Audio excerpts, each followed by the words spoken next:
Welcome to me, where suspenseful, thrilling, and mysterious stories will draw you into a world where the lines between reality and fantasy seem to blur. When the night falls, when all the sounds gradually quiet down, leaving only your own heartbeat and breathing, that's when these stories begin. Tensions, unsolved mysteries, moments that will make you hold your breath in fear or curiosity, all are waiting for you ahead. Find a comfortable seat, dim the lights, and let this sound guide you on a journey that is not for the faint of heart. I want each of you to leave a comment sharing where you are in the world, and if you are enjoying the episodes, don't forget to give a like and subscribe to the channel now. Relax. Are you ready? If so, join me in the first story right now. Black and White. The boardroom. 32 students awake in a dark room. The lights flash on. 32 fearful high school students scan their surroundings. They're in a square room. The walls are lovely nature murals. The floor is a large, square black and white checkerboard. And they're in costumes. 16 are black and 16 white. Esther starts the confused students' conversation. "Oh, my lord, where are we?" Barney, the school's head nerd, is dressed in black leather and a crown. "How did I got here?" Johnny, the high school star quarterback, is dressed in white leather and a king's crown. "We, nerd. How did we all get here?" Susie, head cheerleader, adorned in a dazzling black sequined dress and crown, clings to Johnny. "We were all at Dr. Gilbert's party." Jerry, "Right. I remember we all toasted the good doctor's birthday." Jill, "Yes, I can't recall much after that." Billy Joe, "The punch. I bet the punch was spiked." Sally, "How did I get dressed in this?" Mark and Ken are examining the walls, looking for an exit, only to find 2 bathroom door. Mayview Police The FBI Child Abduction Unit arrives at the Mayview City Police Department. Captain Montaigne, "I appreciate your rapid response." Agent Joseph Klein, "What have you got?" Captain, "There was a party at a Mayview High School mathematician's house on Friday night that the missing teens seem to have attended." Sergeant Billings, "Sir, they're being live-streamed." Agent Klein makes a call. "Agent Newton, I need your unit to find this channel's origin. I just linked to you." Live chess. A placard on the wall reads, "Welcome to live chess. 1. This is a standard 12-hour game of chess. 2. Your costume denotes your position and side.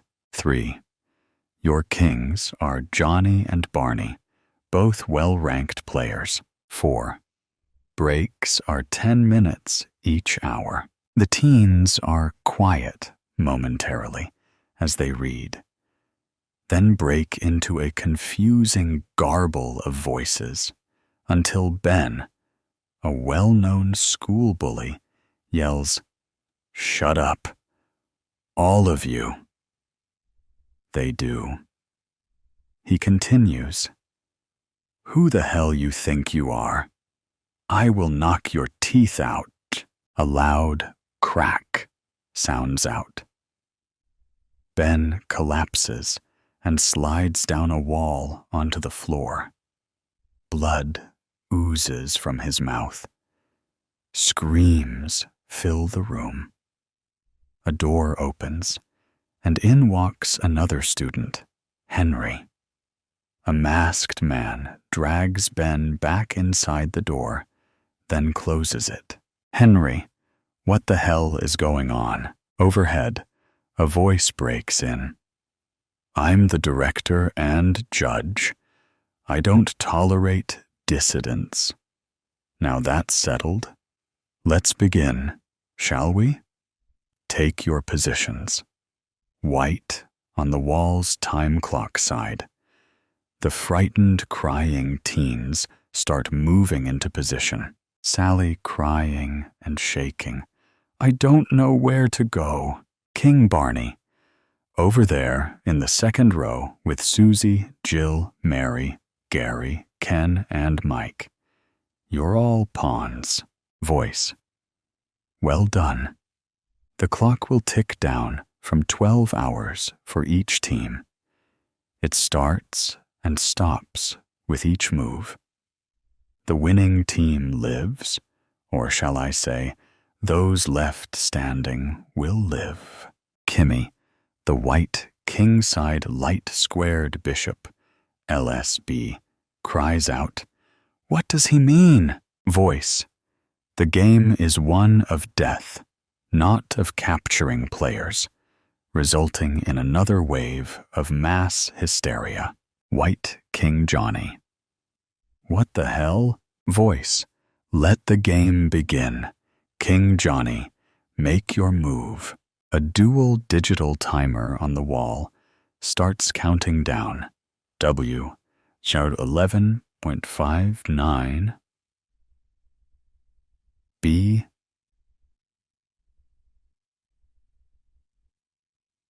Opening. Johnny, the HS quarterback, confused and shaking, instantly decides pawn to E4. Voice. Johnny, they're more than pawns. They're your classmates. They're living people, at least for the moment. Brings another burst of loud conversing, screams, and crying. Mary runs, screaming, I can't do this. A loud crack echoes throughout the room. Mary halts, drops to the ground, and cringes down into a fetal position. Voice. Mary, that was a warning. Get back, now. She doesn't move. I said, now, Mary. Another crack erupts, and the wall splinters beside her head. Mary screams, then runs back to her square. Johnny, Gary, move to the E4 square. Gary, W, where's that? Johnny, 2 squares in front of you. The white one. Gary steps up to the center of the board. Barney, C5. Elizabeth, move up 2 squares. She quickly responds. That's right, the dark square. Voice. Very good. See how easy it is to play and obey. Johnny, you're up. Johnny, knight to F3. Henry, do you play? Henry, yes. Susie, Sally, excuse me, please. And he moves up 2 and over 1 square, as knights do. Barney, knight to C6. Sarah, move behind Elizabeth on the white square. Johnny, Billy, you're our light-squared bishop. Step in front of me to E2. BE2. Strategy. Barney, may I ask a question? Voice. Of course. Your clock is ticking. Barney. If we capture a piece, what happens to the player? Voice. Again. It's not a capture game. It is a game of life and death. Barney. The person dies? Voice. I think you know the answer. Black King Barney. Barney. What happens if there is a checkmate without any captures? Voice. The winning team walks away. The losing team. Well, they don't. Barney. Can we huddle? Voice. 2 heads are better than 1. Barney. Everyone who plays chess, raise your hand. The black team's bishops, Tamer and Samuel, the knights, Michael and Sarah, and 1 rook, Matthew, raise their hands along with 3 pawns, Eve, Miriam, and Luke. Barney. Okay, let's huddle and discuss our next move. No one moves. Voice. You can converse during your move. The bishops and knights slowly and hesitantly walk over to Barney. Barney. How you doing? Tamar. Tears flowing. Scared shitless, of course. The others nod in agreement. Barney. I didn't want to talk about the move. I know the best move with Johnny's Sicilian defense. I want to discuss strategy. If we capture a person, Samuel, they will be shot. Sarah. Who is this psychopath? Luke. His voice is masked, and he knows us. Michael. A teacher? Barney. I think so, but our absence must have the FBI involved. So, if we can draw out the game with no captures, Tamar, kill. This sick will murder them. Barney. Right, so let's make moves to prolong the game. Sarah? Sounds like a good plan. The others nod in agreement. Barney. Okay, good. Michael. Let's play D6. It's a good counter to the Sicilian, and no chance for a kill. Barney. My thought as well. The teens shake in agreement. Billy Joe. Johnny is my boyfriend and aggressive in football and chess. He's good and will go for the win. Sarah. No, he won't. Billy Joe. What makes you think that? Sarah. You. You're on our side. You die if he wins. The players return to their positions. Barney. D6. Miriam. Move up 1 step. W23.55.09. B23. 50.03. Johnny. Rose. You're our king's knight. Move in front of Jill. Barney. Knight to F6 for you, Michael. Michael. Got it. Samuel. You're moving so fast. Barney. It's just the opening. We can slow down during the mid-game. That's expected. Bishop Samuel. Okay, that makes sense. He may get mad if look to be stalling. Johnny. Let's castle. Jill, move beside me, and I'll move to the inside beside you. Barney. Shall we fianchetto kingside? Tamar. Yes, good call. Black king. Barney. Okay, Daniel. Step up 1 square to G6. Next, light squared Bishop Billy will move behind you to G7. And then we will castle. Johnny. Mary, step up 1 to back up Gary. D3. Blacks. Bishop Daniel slides over to G7. White King Johnny. We're still opening. Our stance in martial arts terms. Bishop Kimmy. Slide in front of Bishop Billy. Black King Barney and Rook Matthew switch sides to castle. FBI. Captain Montaigne. It has been 24 hours since 34 high school students were abducted. Dr. Gilbert's neighbors have only revealed that he had a large cargo truck that was heard leaving his residence in the early morning hours after the party, then disappeared. Agent Klein. Dr. Gilbert is a millionaire who does not need to work. He withdrew vast amounts of cash over the last few years and spent his weekends away, where to, we are seeking to ascertain along with tracing the video feed. We see the students are all alive except one. Live chess has gone viral. We are hesitant to shut it down as he may retaliate against the kids.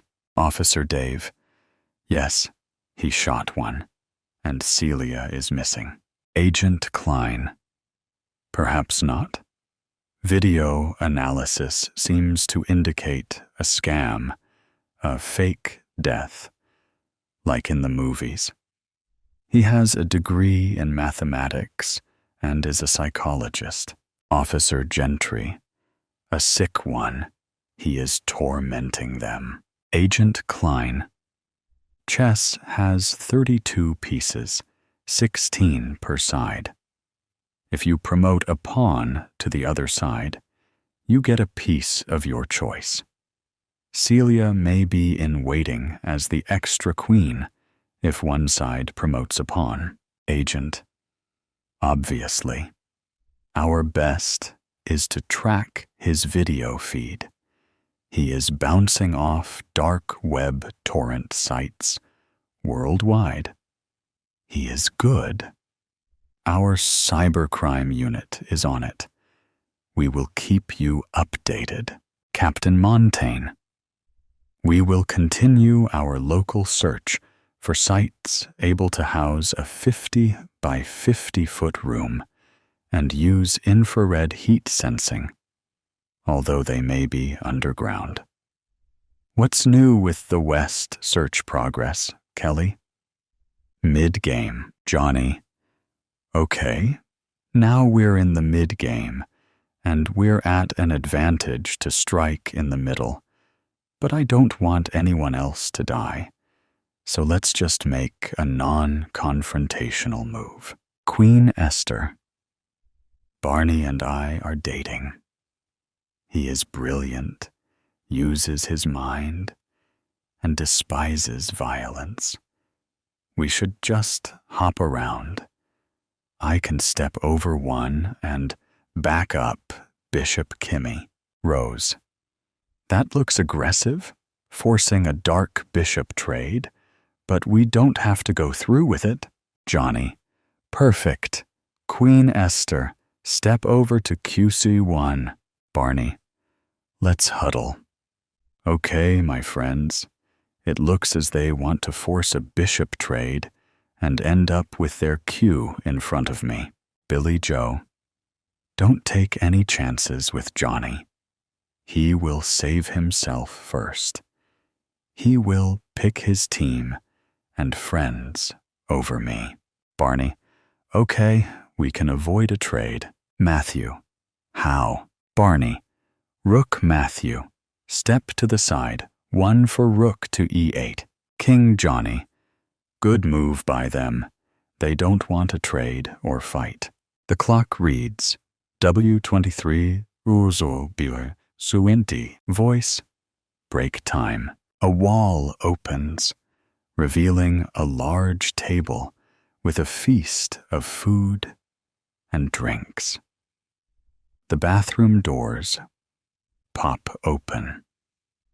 One is labeled guys and the other gals. Break time. The young women gather. Johnny runs to Billy Joe, and they hug, as do other couples. Billy Joe. Oh, Johnny, I'm so scared. Johnny. We all are, Billy Joe. We all are. Barney. I'm famished. He and Esther walk to the snack table. Esther. I need to pee. Be right back. The Black King walks up to the Black King. Johnny greets him with, What's up, nerd? Barney. We need to work together and figure this out. Johnny. Sorry. Yeah, you're right. What do you have in mind? He takes the last bite of a hot dog. Barney, if we make a capture, the person dies. Johnny, right. So, we need to move around, keep the game going. Barney, that's logical, but I'm sure he thought of that. Johnny, all we can do is try. Barney, perhaps the cops will find us. Johnny, the FBI is hunting for us. Barney, right, so let us keep the game going till time runs out. Johnny, okay. We need not to let any side run out their clock. Esther, how do we do that? Billy Joe, make our moves on 10-minute intervals. Johnny, perfect. Barney, that's 6 moves per hour times 24 hours, which comes out to 120 moves each. Esther, let's make them 15 minutes. Barney, I agree. That way we maximize the game length. Esther, watch the clock and pray the FBI finds us. Upstairs, Dr. Gilbert smiles. Breaks over. Back to your positions. King Johnny, your move. Johnny. Hey, Barney. Barney. Yeah, Johnny. I'm really sorry. And I know I can speak for my football team. I'm truly sorry for all the nerd harassment we've given you and your friends over the years. Barney. Ah, heck. Water under the bridge, Johnny. Let's just get through this and let bygones be bygones. The two smile and walk to their sides of the board, both holding back tears to move to loose scenario. The black and white kings and their teams continue the game, making move after move without players attacking other players. After the 90th move, and with only a few hours left, Dr. Gilbert, whose name was still unknown to the students and video stream audience, finally spoke. Voice. Well, you all have been having fun, right? I'm not stupid, you know. I have been building and planning this game for years. Do you all realize that if this game ends in a draw or stalemate, in other words, when the clock runs out and no kills have been made, do you realize both teams lose? Do you understand what happens to the losers? Barney, no one goes home? Voice, correct. Johnny, what happens if one person is sacrificed? Voice, the team losing the piece loses. If there's a recapture, piece value decides. Break time. It's pizza. W01 4506. B1 4609. The exhausted teens had stopped crying many long hours ago. Their mood devolved into hopelessness. Most feel numb. Their conversation was replaced with inward personal reflection. Life before this horrid weekend, football game fun and laughs, moments with their friends, their loves, and their families.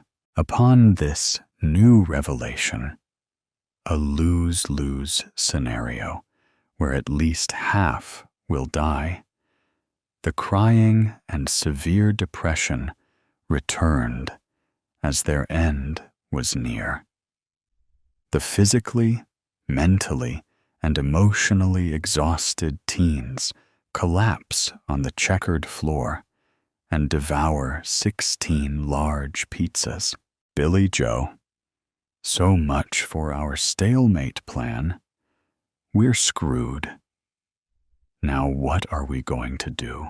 Barney, Someone needs to be sacrificed for the rest of us? Esther. No, it's not that simple. Henry. She's right. One sacrifice means the losing team. All of them don't make it home. Billy Joe. Lordy, what are we going to do? Johnny. Flip a coin. The loser takes a hit. It doesn't matter who dies first, as all 16 will be sacrificed. Barney flips.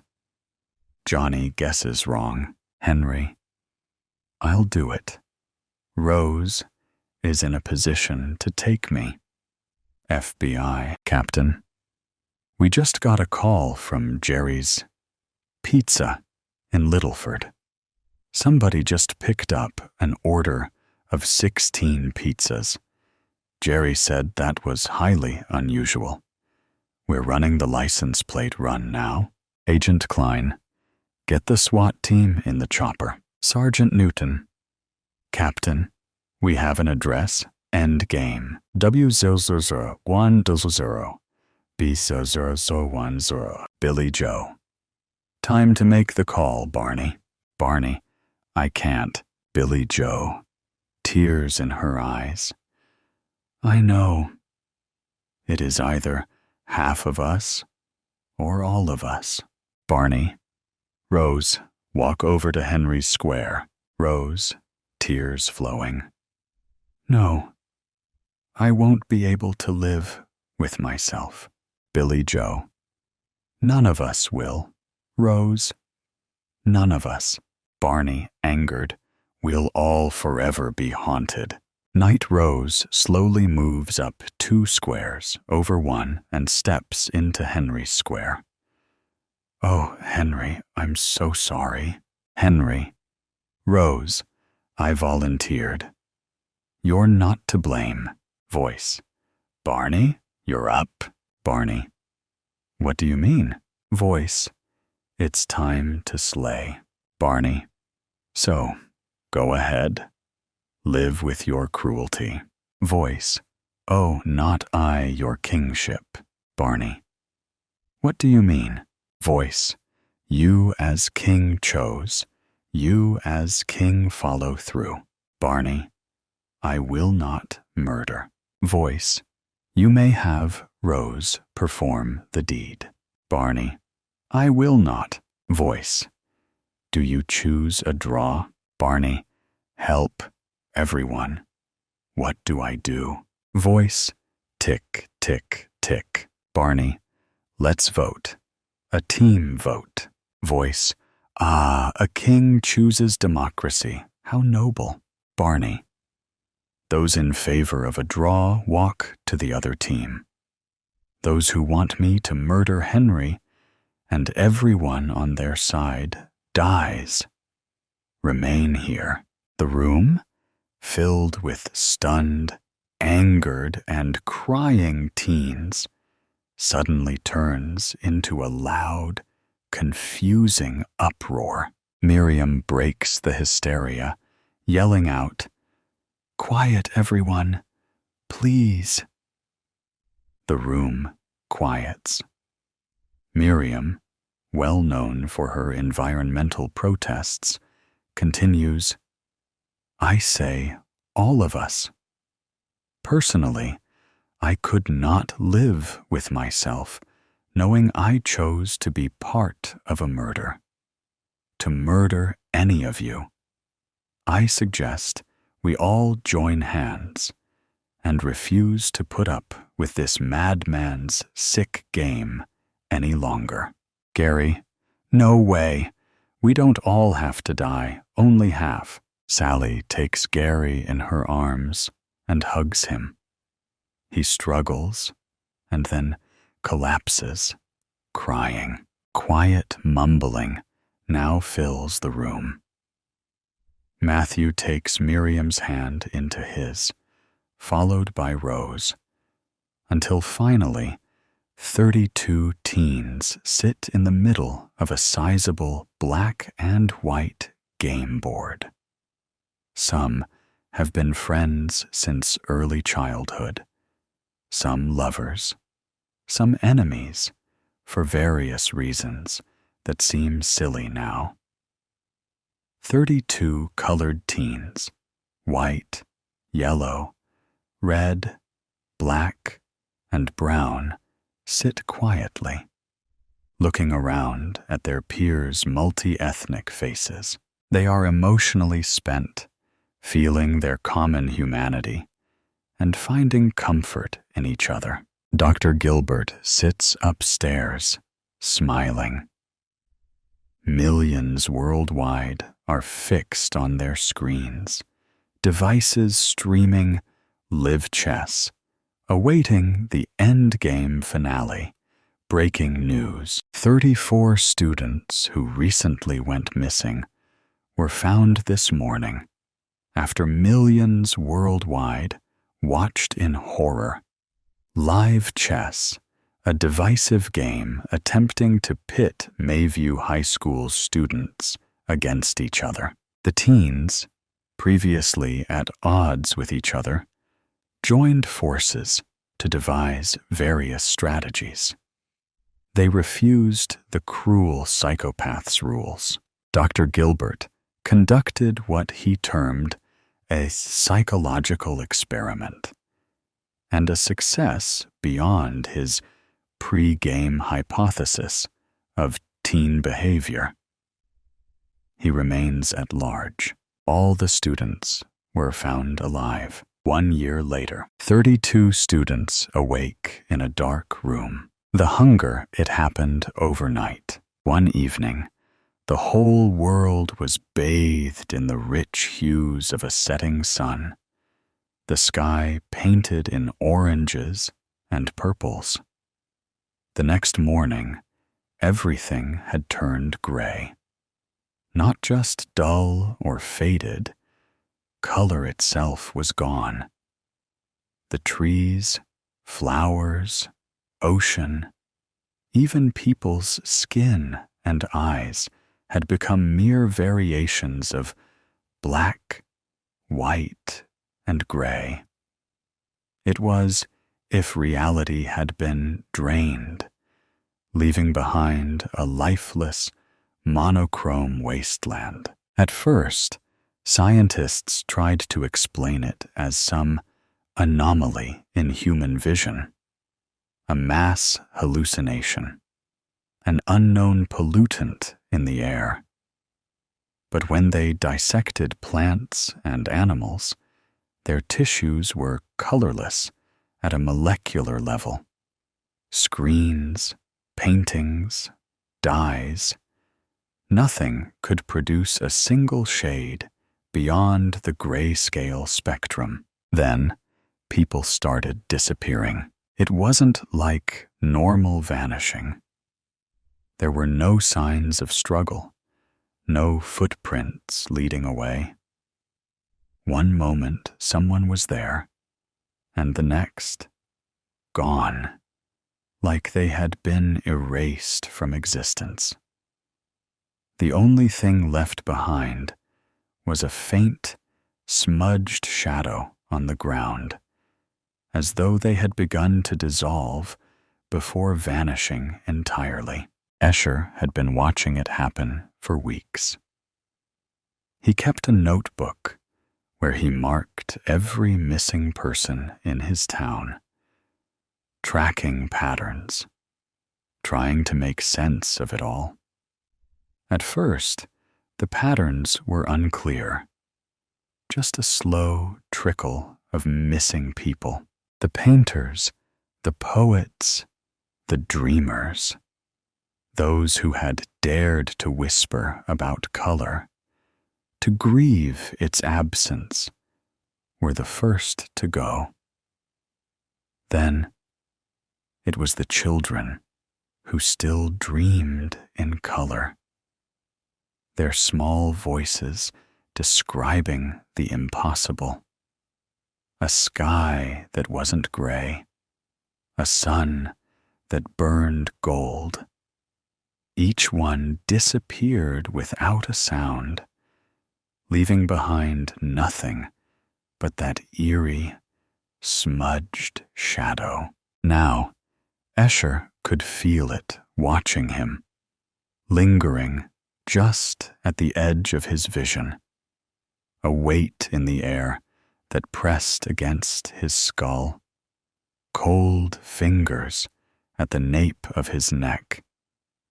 The more he thought about color, the stronger it became, like a slow, suffocating whisper wrapping around his mind. He had a theory, but it curdled in his stomach like rot. What if whatever took the color away was still here? And what if it didn't want anyone to remember what had been lost? Escher kept his theory to himself. He had seen too many people vanish after speaking too freely. But in the quiet of his apartment, under a single flickering bulb, he scrawled his thoughts into his notebook, pressing the pencil so hard against the paper that the tip snapped. That night, sleep came in restless waves. Dreams of golden sunrise, of green forests and sapphire oceans, flickered behind his closed eyelids. Something else lurked there too, a whispering void pressing at the edges of his vision, a presence that noticed him. He woke with a start, heart pounding.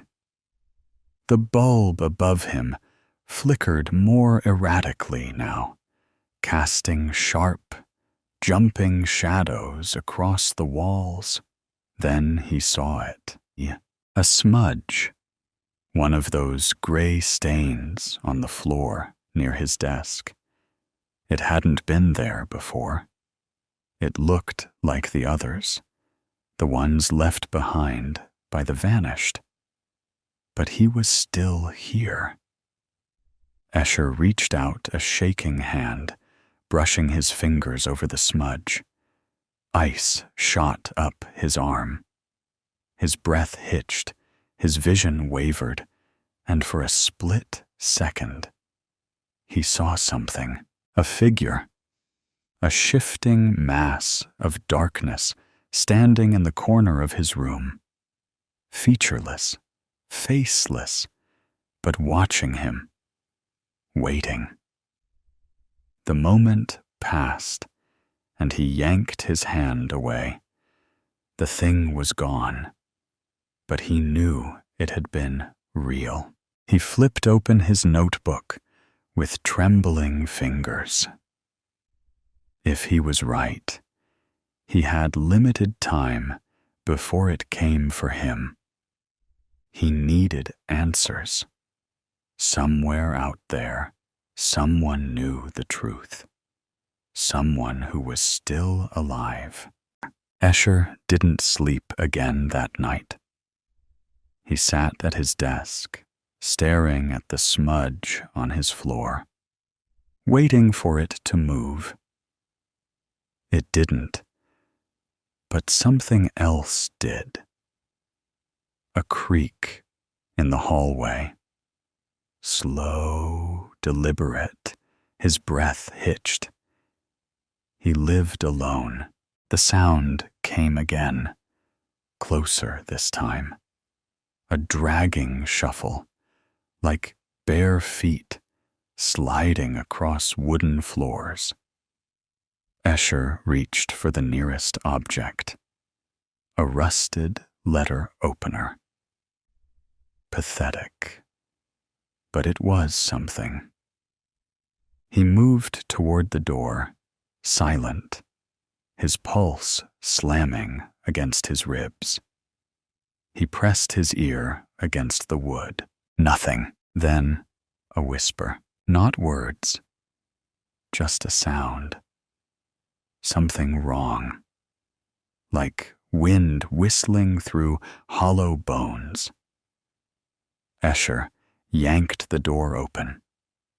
The hallway was empty, but the walls weren't. Long, Uneven handprints streaked the wallpaper, dragging downward, as if something had clawed its way along. The air was thick, pressing, like he had stepped into a vacuum where sound and light had begun to fold in on themselves. Then he noticed the door at the end of the hall. Apartment 203. No one had lived there for months, but now it was open. A sliver of darkness yawned beyond the threshold, impossibly black, deeper than shadow. Something was inside, watching, waiting. Fingers slowly emerged from the darkness, wrapping around the edge of the door, not quite human. Too long, too thin, curling around the edge of the door. The skin wasn't just gray. It was wrong, shifting like static, like it wasn't fully real. The fingers twitched. Escher bolted. He didn't stop until he was outside, breath steaming in the cold air. The city was dead silent, buildings looming in their gray-scale monotony. But something had changed. The streetlights flickered, and for the first time since the color vanished, Escher saw something new. In the distance, above the rooftops, high in the night sky, a single, pulsing red light, the first color he had seen in weeks. And deep in his gut, Escher knew. It was calling to him. He had two choices: run the other way and pretend he never saw the red light, or go to it. Every survival instinct screamed for the first option, but something deep inside, something primal, pulled him toward the second. It was the first color in a world that had been stripped bare. It was wrong, unnatural, but it was something. His feet were already moving. The city was eerily empty. Cars abandoned at intersections, their windshields coated in dust. Storefronts remained open, shelves half-stocked, as if people had simply walked away from their lives. The red light pulsed, steady and slow, coming from the tallest building in the city, the old communications tower. As Escher approached, he felt it before he heard it. A deep, low hum. Subsonic, just beneath the range of hearing, but strong enough to feel in his bones. The street lights flickered in time with it. A shadow moved up ahead. Escher froze. A figure stood in the middle of the street, facing away. Motionless, the man, or what had been a man, wore a tattered suit. Its fabric faded to gray like everything else. Something was wrong with him. His arms hung too long at his sides, limp and lifeless. His head titled slightly, as if listening to something Escher couldn't hear. And then, slowly, the man's neck snapped back, bending at an impossible angle. His face. Escher sucked in a deep breath. The man's eyes were gone. Just smooth, gray skin where they should have been. His mouth hung open in a silent, gaping O, like something had hollowed him out from the inside. And then, without moving his lips, a whisper slid from his throat. "You shouldn't see the color." Escher ran. His breath came in short, sharp gasps, feet pounding the pavement. The communications tower loomed ahead. The hum grew louder. The street lights died. Darkness swallowed everything except for the red glow above, pulsing faster now, more urgent. Something was chasing him. He could hear it, a skittering, impossibly fast, limbs scraping against the pavement. The tower doors were open. Escher threw himself inside and slammed them shut. Silence. His heartbeat thundered in his ears. He took a shaky breath, turning to face the interior. The building was empty. An old stairwell wound up in the dark, leading to the roof. The red glow pulsed from above. There was a voice. Not from behind the door, not the stairwell, but from inside the room. A whisper, slithering through the air like a breath against his ear. "You were not supposed to remember," Escher finally realized. The red light hadn't been calling him. It had been warning him. He turned slowly, his breath shallow. The room was empty, but the whisper had been right next to him. The red light pulsed above, faster now. Urgent. He forced himself forward, gripping the stairwell railing. He had to reach the top. He had to see whatever was waiting for him. The climb was endless. The hum grew louder, vibrating through the walls. His vision swam, his skin prickling, like something unseen was brushing against him. The climb ended at a door, rusty, slightly ajar. Beyond it, the red glow bled into the darkness. Escher pushed it open. He walked out onto the roof. The city stretched out below, dead and colorless.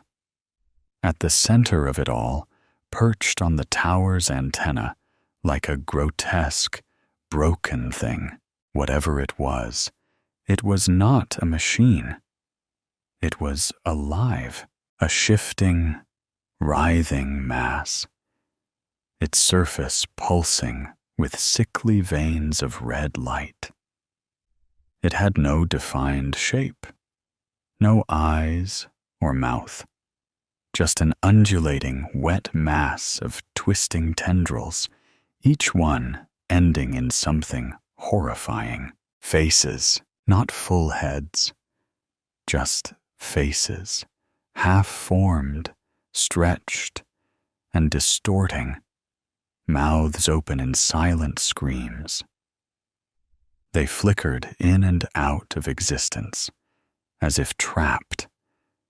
Escher knew, deep in his bones, these were the ones who had vanished. Not erased, not destroyed, absorbed. His stomach twisted, and his knees nearly gave out. The red light flared, and suddenly he remembered. The color hadn't been taken. It had been consumed, and the thing was still hungry.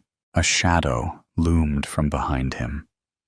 Escher turned just in time to see the eyeless man from the street standing in the doorway.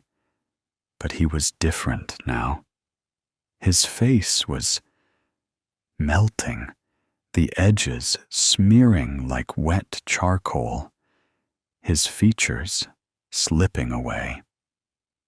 The man took a step forward, then another, and with each step, his body blurred, losing detail, like he was being erased in real time. "Join us," the voices whispered. Escher staggered back. The fleshy mass of faces quivered, responding to the movement, its tendrils stretching toward him. The eyeless man, if he even was a man anymore, took another step forward. His form blurred, warping like wet ink, his face melting away completely.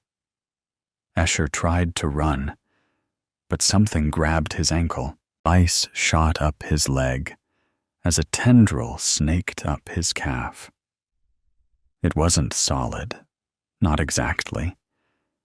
It was like touching static, buzzing, shifting, eating away at him the moment it made contact. A dark gray substance was oozing out of his skin like ink in water. He kicked, thrashed, clawed at the rooftop, but it was pulling him in. More tendrils lashed out, latching onto his arm, his torso, his face, cold, deep, endless. His vision swam. Shadows moved at the edges of his sight. His skin tingled as something deeper than pain rippled through him, like he was being unraveled. The voices rose in a distorted, guttural chorus. "Join us," Escher gasped. And for the briefest moment, he saw everything. Not just the city, not just the rooftop. Beyond. The world before color disappeared, and the thing that had come before that. Something vast, endless, watching, waiting. That fleshy thing of faces wasn't the beginning. It was only a fragment of something much worse. The red light pulsed one final time. Then it went out. Silence. Darkness. A whisper rippling through the void. Now we are free. The death of the artist. People file, though, galleries like they're waiting in the queue at the pharmacy. "Ooh," I hear someone say. "I like that one," pointing at a depiction of the artist being ripped to shreds in the war-torn jungles of Vietnam, like it's a new type of corn plaster she's thinking of taking for a spin. Most people move at a bureaucratic pace, past each frame. Tick, tick, tick. It makes sense if you want to see as much as you can. As the factoid goes, if you looked at each painting in the Louvre for just 30 seconds, it would take over 8 days to see them all. Nobody has that much time. I sit at the other end of the spectrum. I want to find artwork I'm entranced by, and when I do, I offer myself up for captivity. "Captivate me," I say, as I look at it loudly close up and quietly from a distance. I look at it in and out of focus. I close my eyes to try and recreate it in my mind. Then I look again. I look at the little corners that the artist probably thought nobody would focus on, or at that figure in the background, doing an impression of being incidental. I sit at bench 40Q in the Turner Contemporary, Margate. The painting I'm looking at has been in the gallery's permanent collection for 1183 days, and I've been here for most of them. Not in this spot the whole time. I'm not a lunatic. I do know the security guards by name, though, and they me. Trev, Stu, and Gaz have all added me on Instagram. Gaz has a great side hustle in bespoke, oversized macrame pieces. The gallery is on my way to and from work, and my twice daily visits to this painting have been a helpful pause, an inhale, exhale, as I take my own bureaucratic steps. So I feel like I've put in enough hours to generalize a little bit about gallery goers. The painting I sit in front of is called The Success of Icarus. It's a trans avant-garde painting. That is to say, it's bold and expressive. It tells its story with drama. Icarus doesn't fall. He rises. His arms stretch out to the sun. He is enveloped in white light, and his feathers begin to fall away. But his face is ecstatic. I've always thought he looks like someone at the top of a roller coaster, eyes wide with exhilaration, anticipation, and fear. The sea lies below him, painted in pale, insignificant colors, the waves soft and cushioning. It's 36 by 48 inches, oil on canvas, and an absolute smash hit. I'm not quite telling the truth. It's not trans avant-garde. It's actually a response to the trans avant-garde movement. But now, we're really counting brushstrokes. It doesn't matter. The only place it ever mattered was during my PhD. One gallery goer reads the accompanying text for longer than he looks at the painting. I know it off by heart. The Success of Icarus, Hilary Vale, 1981. Oil on canvas. Vale reimagines the myth of Icarus, portraying him not as a tragic figure, but as a symbol of elation and freedom. With vibrant colors and dynamic energy, this celebratory painting challenges our shared narratives, focusing on flight rather than fall. The artist requested multiple revisions of this piece, leading to legal action by the gallery before the final version was completed in 1988. I check my phone.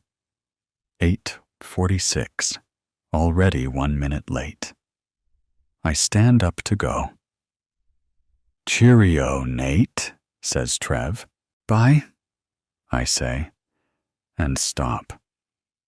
I step closer to Icarus, narrowing my eyes. Is that...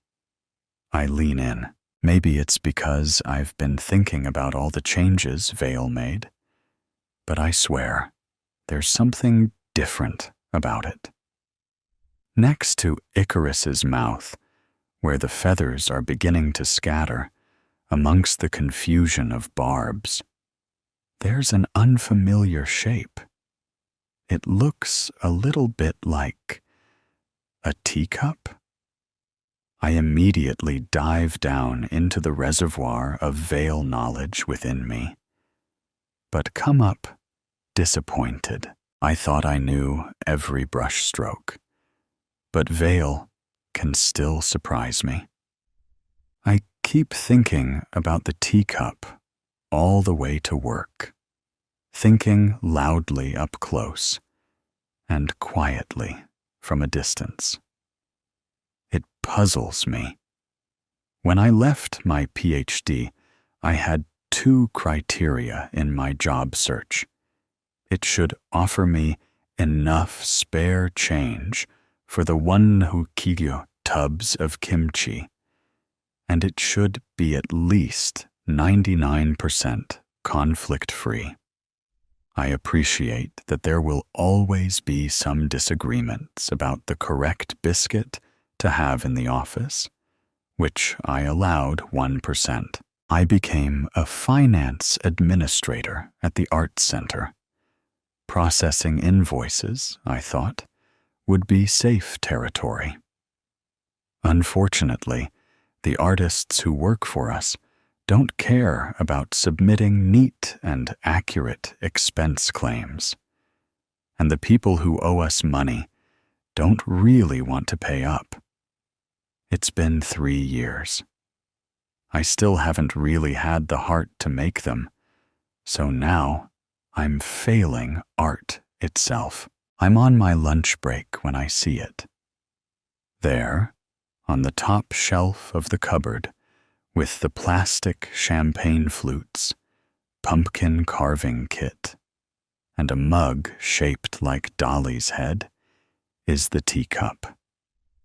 My hand shakes as I gently lift it down, cupping it in my palms like a baby chick. It is very delicate looking, with a slightly worn gold rim. The only remarkable thing about it is a distinct blue tinge inside. Again, I search for some sense of recognition, but find nothing. I wrap it in my jumper, then in my bag, out of the way. All afternoon, I'm tempted to Google Hillary Vale blue teacup, but don't, partly because I want the satisfaction of decrypting the enigma, and partly because I'm worried I'll stray into territory NSFW. When did I discover Vale?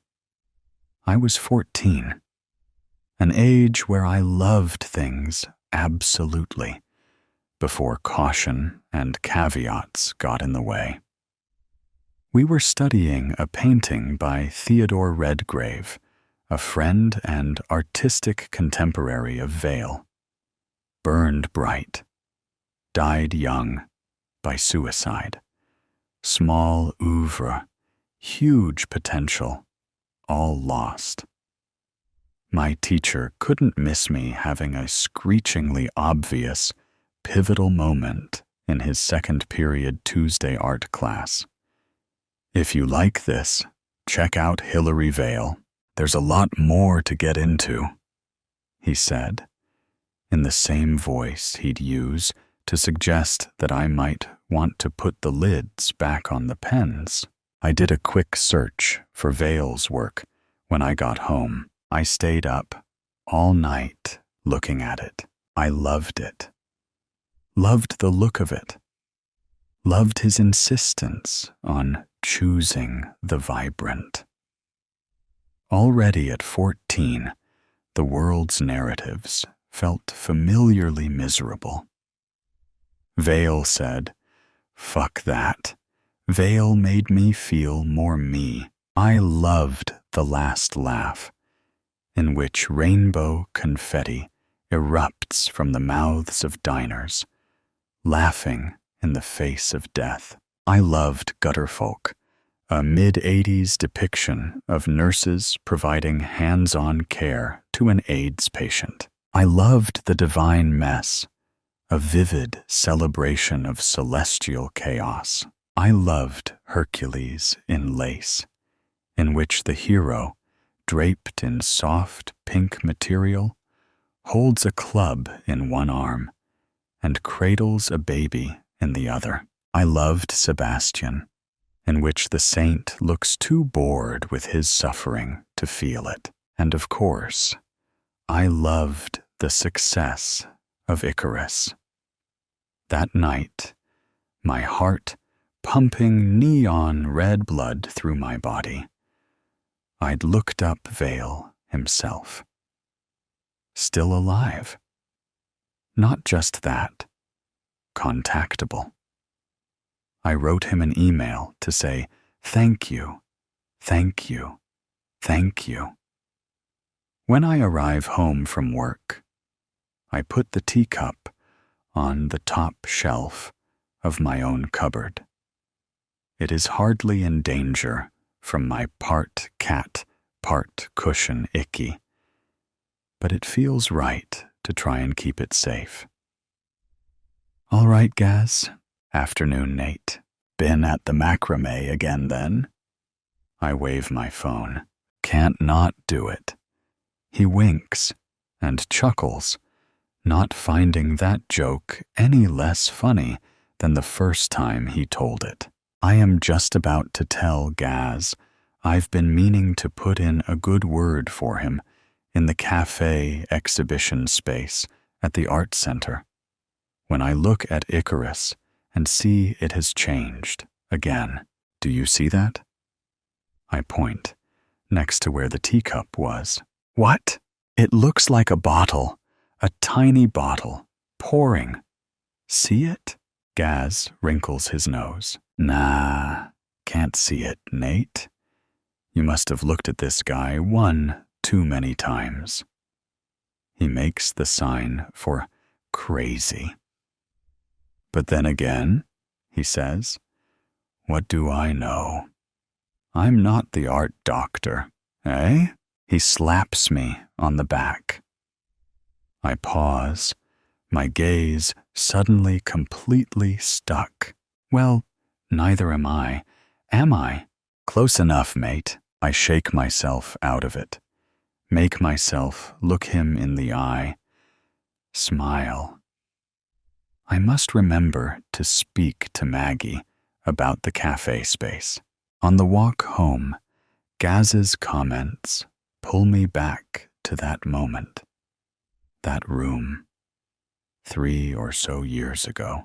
There's a certain shade of disdain which I've only seen from professors. Somewhere along the road to seniority, they all master it. Maybe they teach it at the graduation ceremony. Wouldn't know. Professor Sophie Simons, preeminent trans avant-garde expert with a specialism in Hilary Vale, had printed off my thesis so far. She had not sent me the notes ahead of my supervision. I'd been waiting 2 months since our last meeting. This copy had creased pages, coffee, and wine, stains, and as she passed it over, she said, "Sorry, it appears some pages are out of order."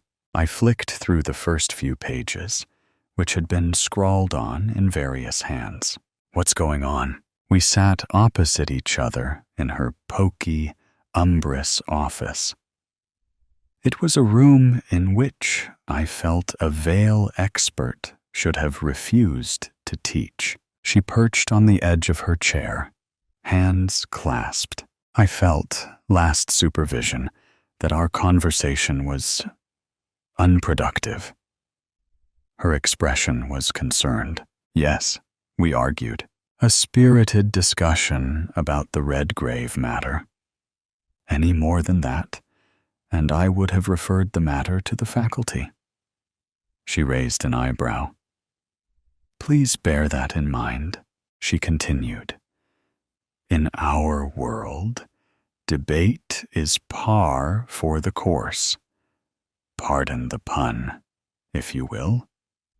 We must all stand up to critical vigor. But there is a point at which that becomes inappropriate. Please, I can't take another attack. You must hear me, Nathaniel, when I tell you that you have reached and passed that limit. Her voice became sharp. I can't tell you how many times I have attempted to dissuade you from your theory that Icarus was painted by a dead man. I think he's a collaborator, obviously not after he died, I said, already exasperated. Please refrain from interrupting me. I don't wish to argue with you. Her tone softened. I do ask that you hear me. Otherwise, we won't have time for you to complete your studies. We'll have to consider deferral, or worse. She smoothed down her skirt and clasped her hands again.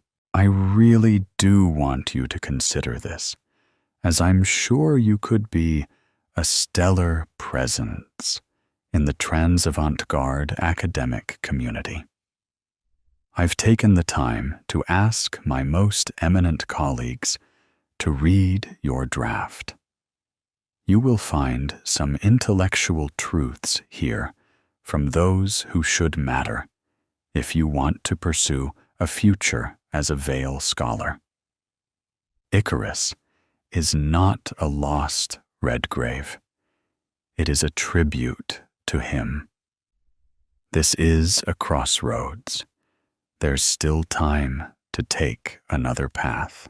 I've contacted Veil. I know he'll get back to me soon. The artist is not the canonical interpreter of their work. You know this. It doesn't matter either way. It's futile.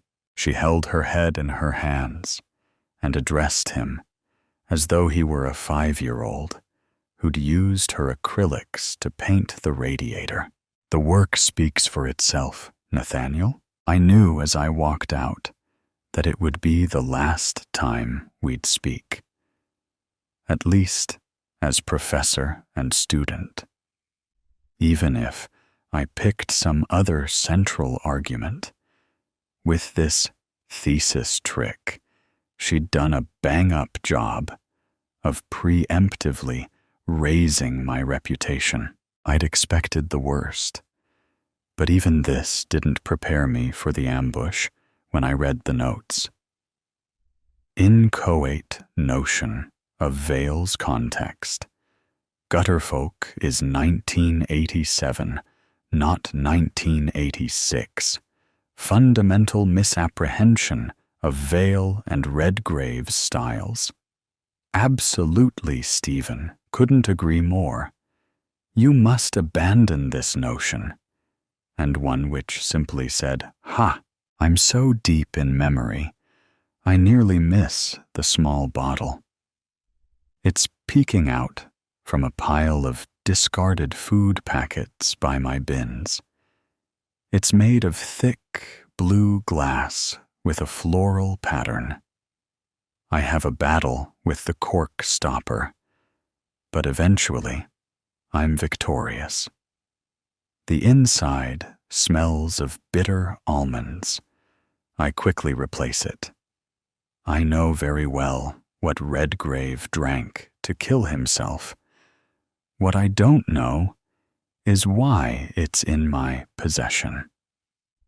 I walk home quickly and put it on the shelf next to the teacup. Veil wouldn't have spent time on grim thoughts. So after Professor Simons and I uncoupled, I tried my best not to ruminate. I hadn't won over the establishment, and the artist had not validated my theory, but no one died. Just my ambitions, and the plan for the rest of my life. As I look at Icarus this evening, I get as close up as I'm allowed. I trace my finger in the air over the brush strokes of the impossibly textured sea, a palimpsest. I look at the eyes, which bear a hint more definition than Vale's usual style.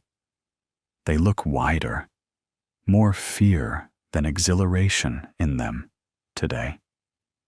As I scan the sky, I see them all. The teacup, the bottle, and holding the bottle, a hand, not Icarus's. I think about my solitary park walk home and bite my nails. "Oh, right, Nate," I hear Security Stu call. "Heard you got Gaz his first exhibition." Maggie had loved the idea of macrame.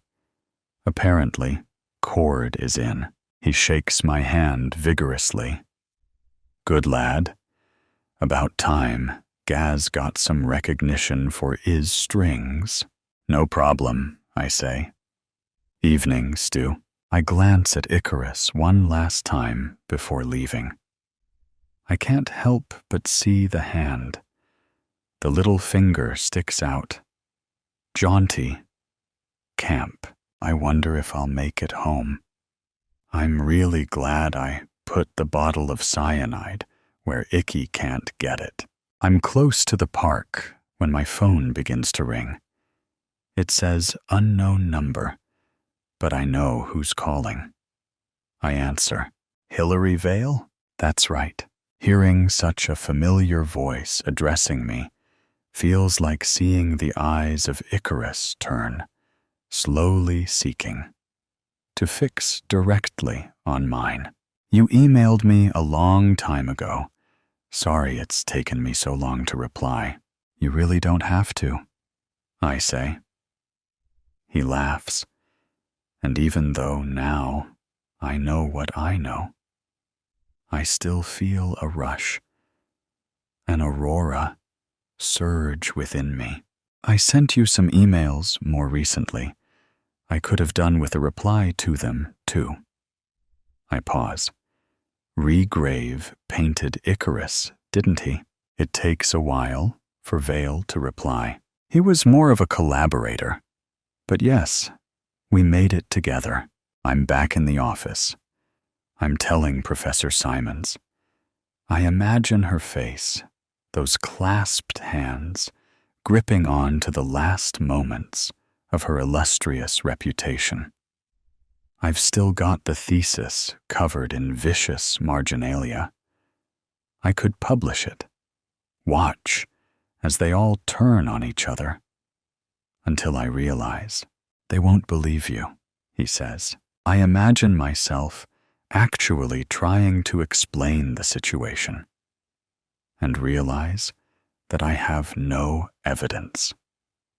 I am only Mr. Nate Crow, an embittered conspiracy theorist trying to tarnish the memory of a living legend. "Why do you think I've revealed this to you? Keep the trinkets. The police won't want them."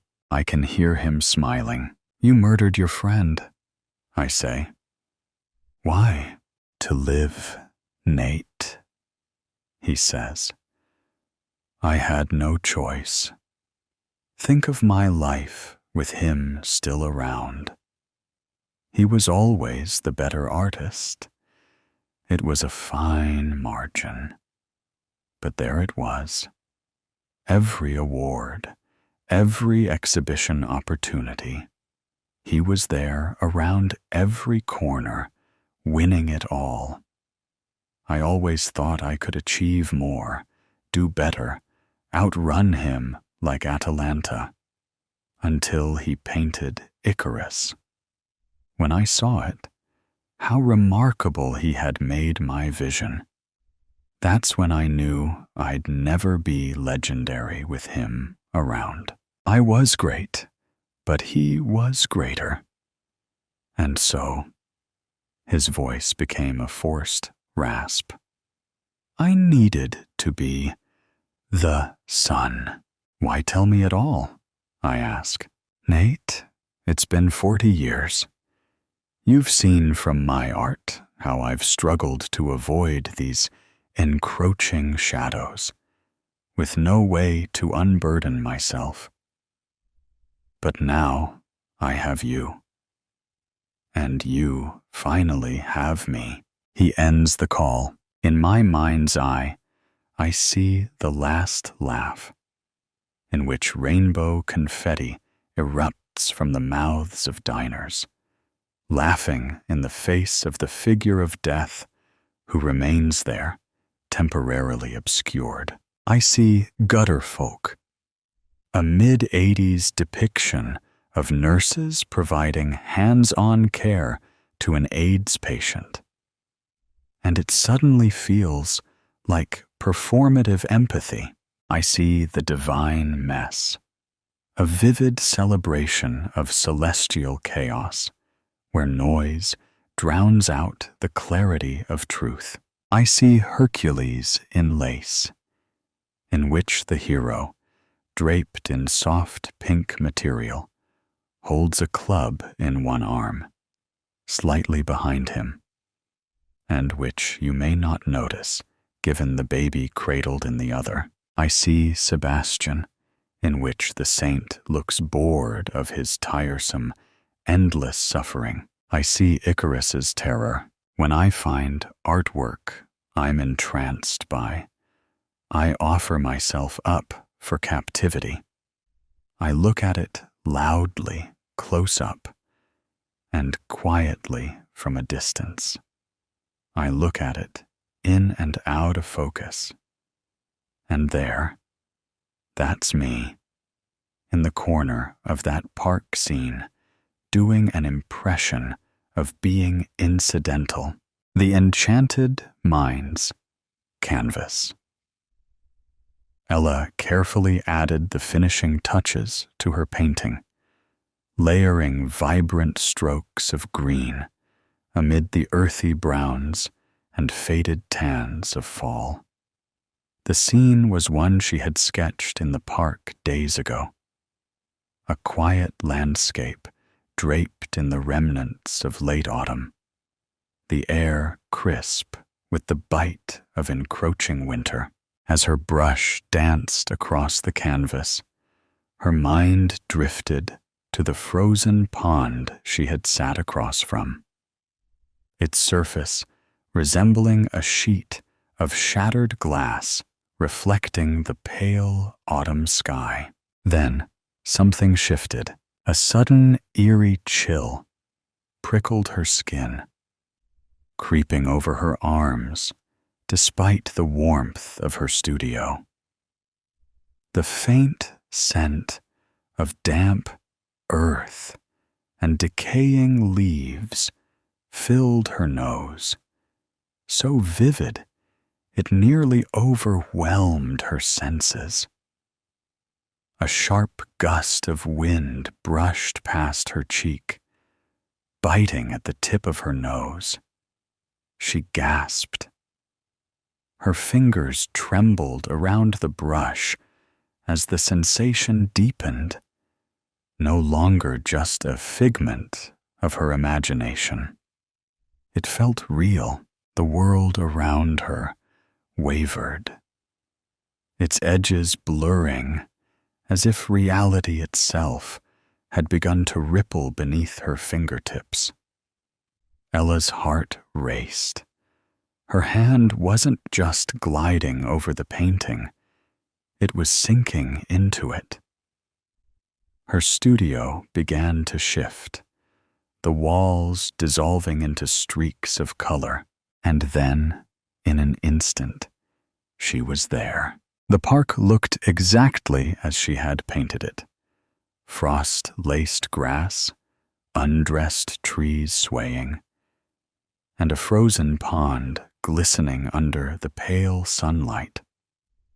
The icy air sent a chill up her spine as the wind whispered through brittle branches. Her heart pounded.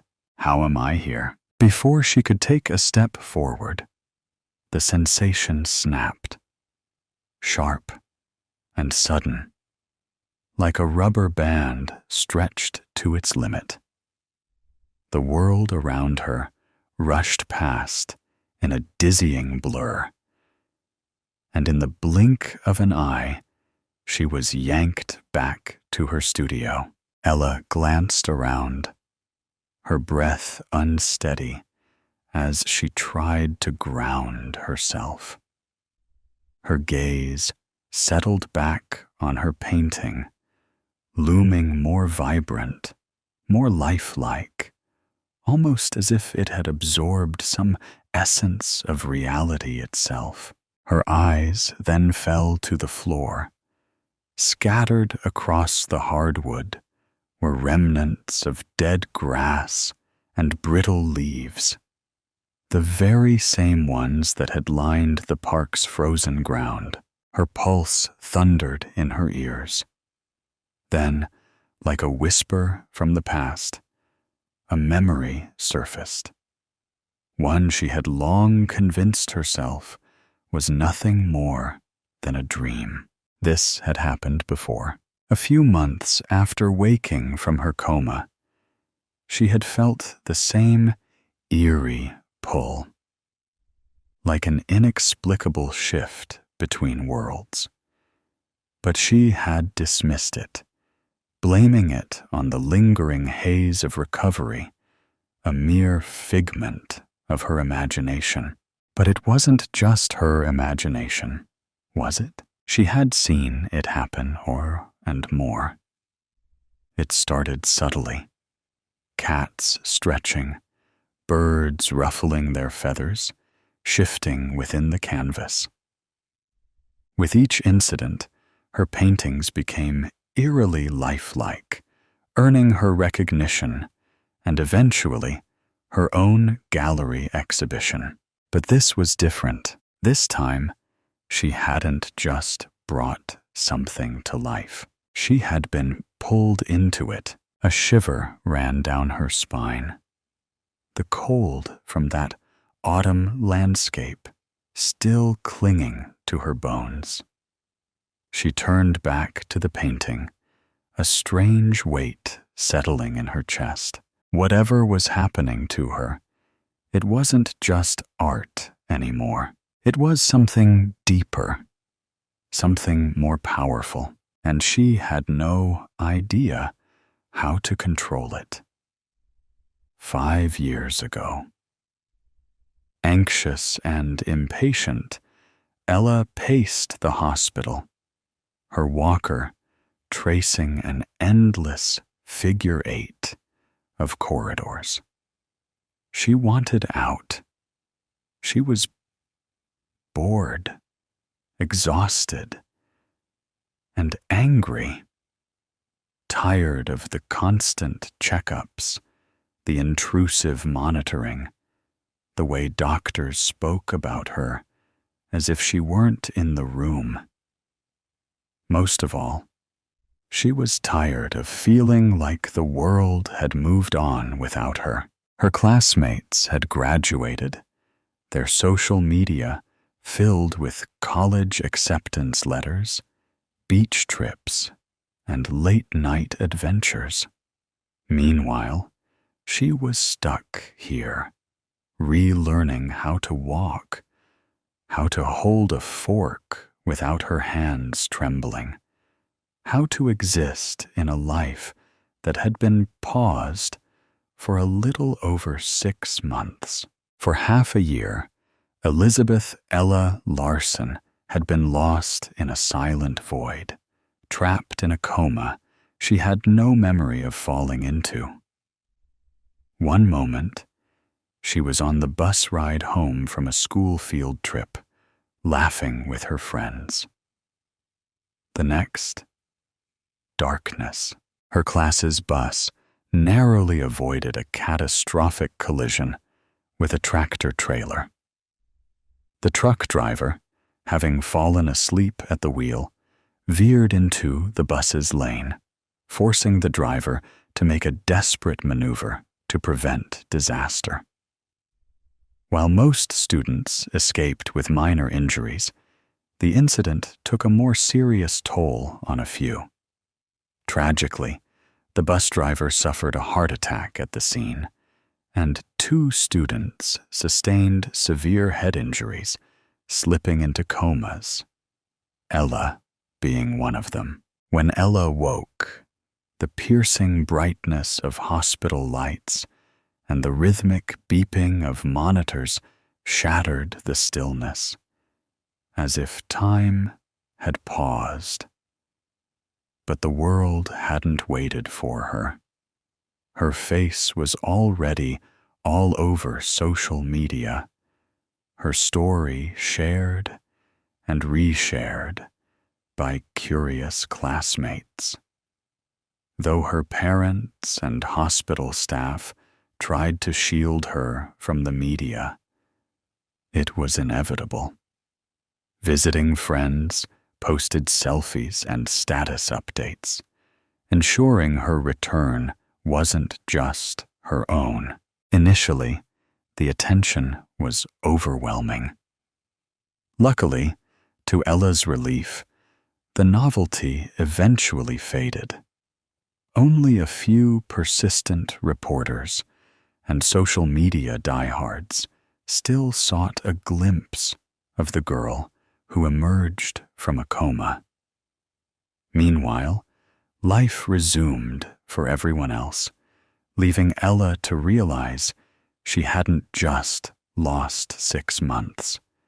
She had lost so much more. Pep rallies, graduation, and spring break. Before the accident, Ella had been an exceptional artist for her age.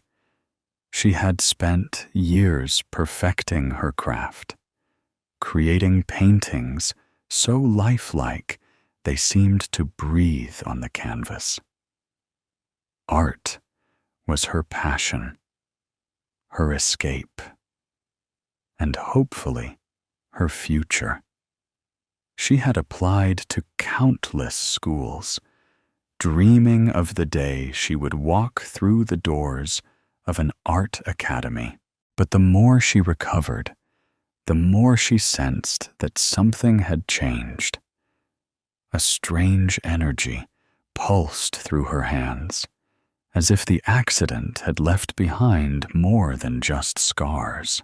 At first, she had brushed the feeling off as nothing more than a lingering effect of her recovery. However, when she finally picked up a pencil again, her art would begin to capture more than just reality. Hoping to lift her spirits, her parents brought her sketchbook. The physical therapist agreed and encouraged her to draw, believing it might restore her fine motor skills quickly. But the first time she tried sketching, her fingers, once so steady, betrayed her. The once effortless strokes turned to jagged, clumsy lines, chicken scratch from a toddler's hand. Frustrated and disheartened, she shoved the sketchbook aside and refused to touch it for days. Then, one afternoon, on impulse, she picked it up again. She began sketching the vase of flowers that sat on her hospital windowsill, a gift from her art teacher. The sunlight caught the delicate curve of a lily petal just right, making it the perfect subject to draw. As she sketched the details, a strange warmth spread through her fingertips. As Ella became completely immersed in her sketch, her mind wholly focused, the air around her began to shift. The scent of fresh lilies began to overwhelm her senses, far more intense than before. Startled, she looked up. Her breath caught. The real flowers had changed. The lilies that were half closed were now in full bloom, mirroring the one she had just finished drawing. Her sketchbook slipped from her hands, landing with a soft thud on the hospital bed. Ella stared at her fingers, watching as dust particles swirled in the afternoon light. Except they weren't just dust. The air around her shimmered, an iridescent glow clinging to her skin. She blinked, her heart pounding.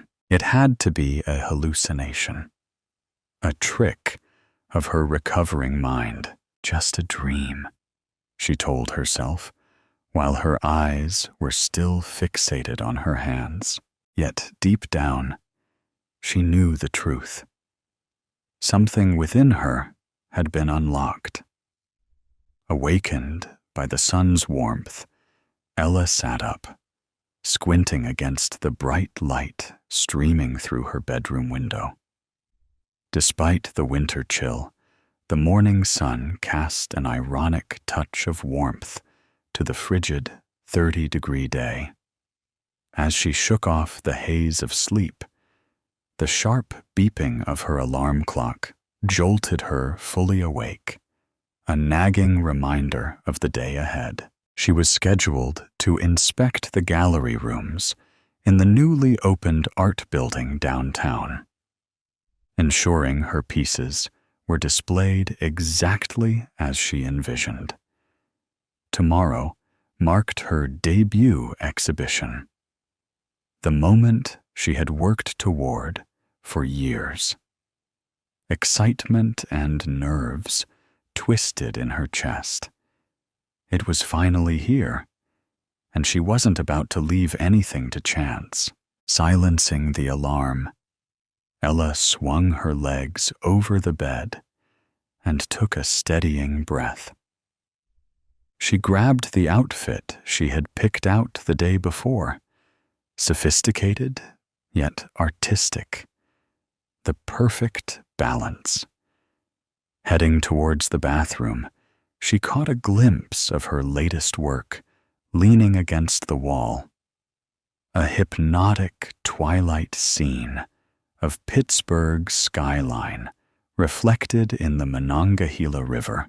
The river seemed to shimmer, as if a ripple might break across the surface if she stared too long. Nope. Nope. Not today, she muttered, quickly looking away. No incident, especially not tomorrow. But what if it happened again? What if a painted river overflowed, flooding the gallery? Or a sudden gust of wind swept through, touching the viewers? And what if they realized what she could do? She pushed the thought aside, taking a deep breath as she splashed water on her face. She needed to focus on the gallery, on today. No distractions. She'd been careful all week. Still, the memory of being transported to the park unnerved her. Nothing that extreme had happened since, but the occasional ripple of water or a bird nearly lifting off the canvas was enough to make her uneasy. After getting dressed, she made a quick breakfast. Her phone buzzed on the kitchen counter. It was a text from her best friend, Rosalie. Good luck, Ella, and relax. You've got this. See you tomorrow at the show. Ella smiled at the words, even though her stomach was in knots. She typed back, "Thanks. I'll see you tomorrow." Her phone buzzed again almost immediately.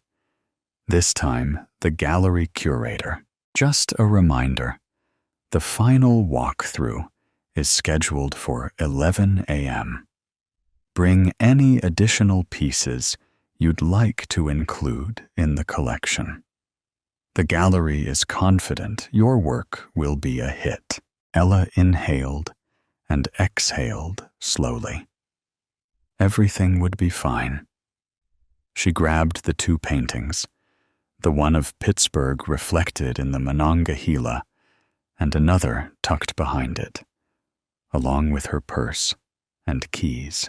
By the time she arrived at the gallery, her nerves had settled into quiet determination.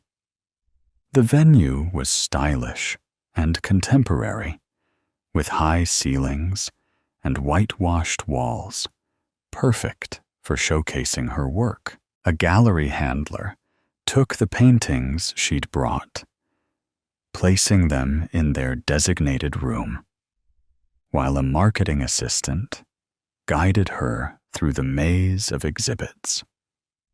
Each piece displayed exactly as she had envisioned. She moved through the gallery, carefully inspecting each painting, occasionally adjusting placements to perfect the flow. Her twilight scene of Pittsburgh's skyline sat front and center, positioned so the lighting captured every reflective detail in the water. But as she stared at the shimmering river, a familiar pull stirred in her chest. No, not now. Not here. She forced herself to look away, focusing on the next piece, a series of landscapes inspired by the city's parks. Under the gallery lights, the colors felt more vibrant, almost alive, as if one could stride in. But as she neared a painting of a dense, forested path, the pull returned, subtle yet unsettling. Her hand trembled as she reached for the wall to steady herself. She couldn't risk it. Not here. Not today. Why was this starting again? Was it because she was tense and anxious? Trying to suppress the sensation, she shifted her focus to the gallery curator and marketing assistant, who had been quietly observing her. Forcing a smile, she said, "Everything looks great. I think we're all set for tomorrow." "Fantastic. Everything will be perfect. We just need you to review the virtual gallery site and give your approval," the curator said cheerfully. Ella nodded, her thoughts swirling. Tomorrow would be okay. She just had to keep her focus. If she could get through today without any mishaps, then tomorrow, the grand opening, she would be able to maintain control. She just had to make sure nothing came to life from her paintings or whisked anyone away. The next day arrived in a flash. Her art exhibition was set to begin at 1 p.m., and she needed to be at the gallery by 11 a.m. to handle any last-minute details, do a final walkthrough, and prepare for the guests. Last night, after returning home to unwind, she had felt the urge to draw, but she forced herself not to. She needed to rest, to stay focused. She didn't want to tempt the growing power within her. By the time Ella stepped into the gallery, the air was rich with the scent of fresh flowers, the sweetness of wine, and the faint trace of new paint. The space had transformed overnight.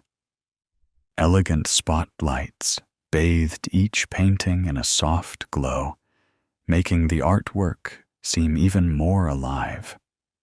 Small, stylish benches were arranged throughout the room, inviting visitors to linger. Soon, guests began to arrive, mingling with glasses of wine in hand, their murmurs forming a low hum of anticipation. Ella smoothed her dress, a beautiful wrap dress with bell sleeves, the fabric printed with an abstract design from one of her early paintings.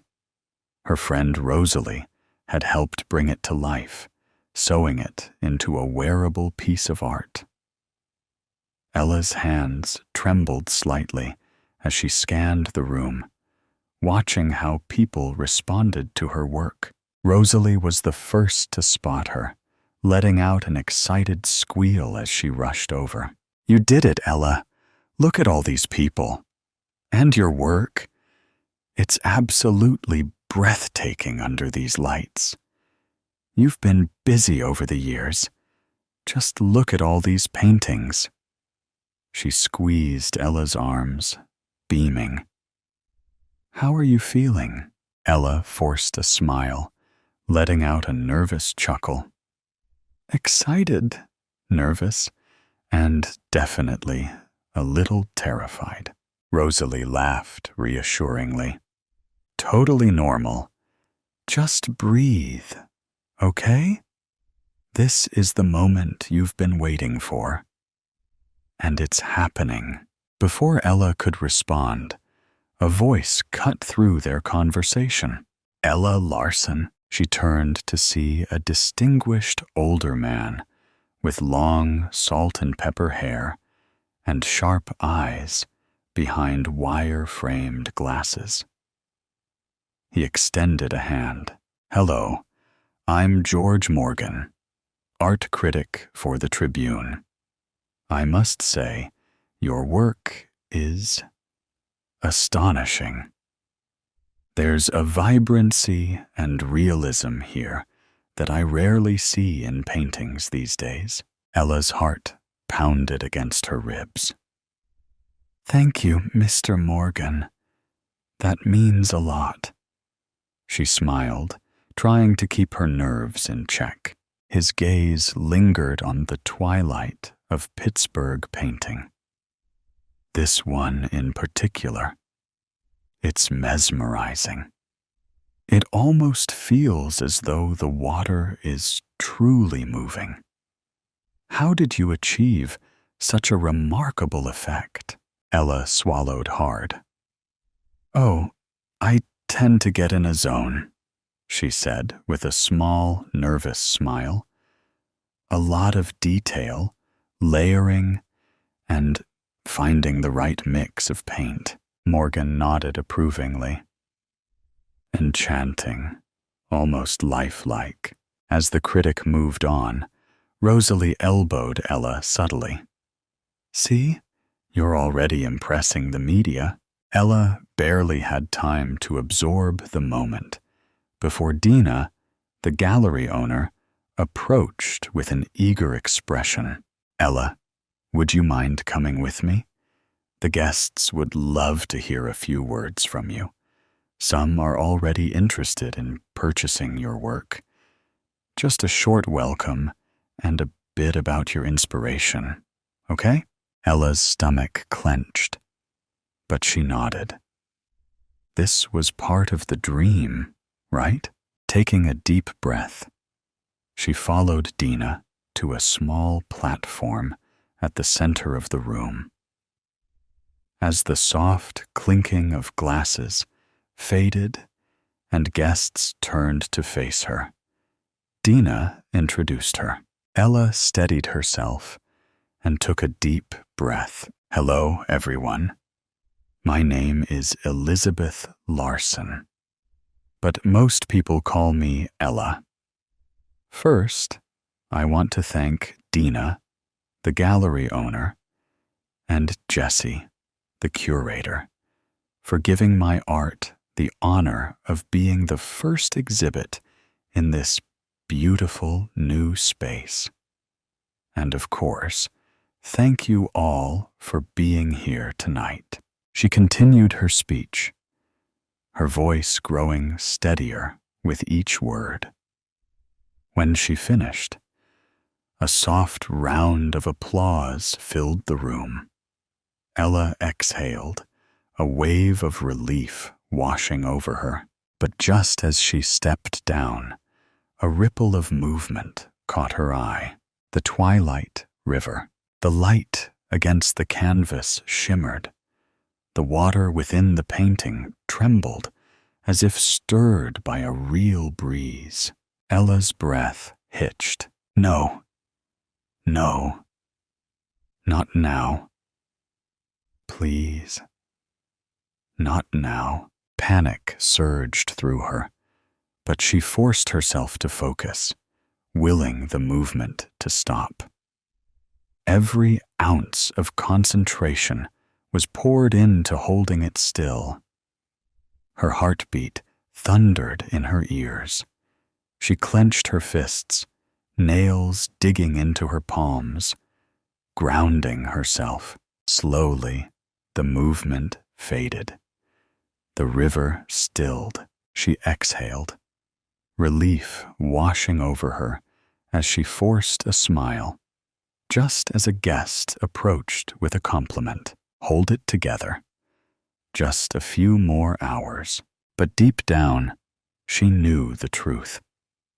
Her abilities weren't just growing stronger. They were tied to her emotions. And she was losing control.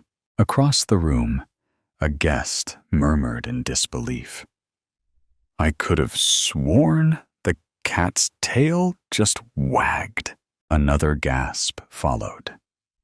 Did that bird just fly to the other side of the canvas? Ella's stomach twisted. She needed to master her abilities fast. Killer date.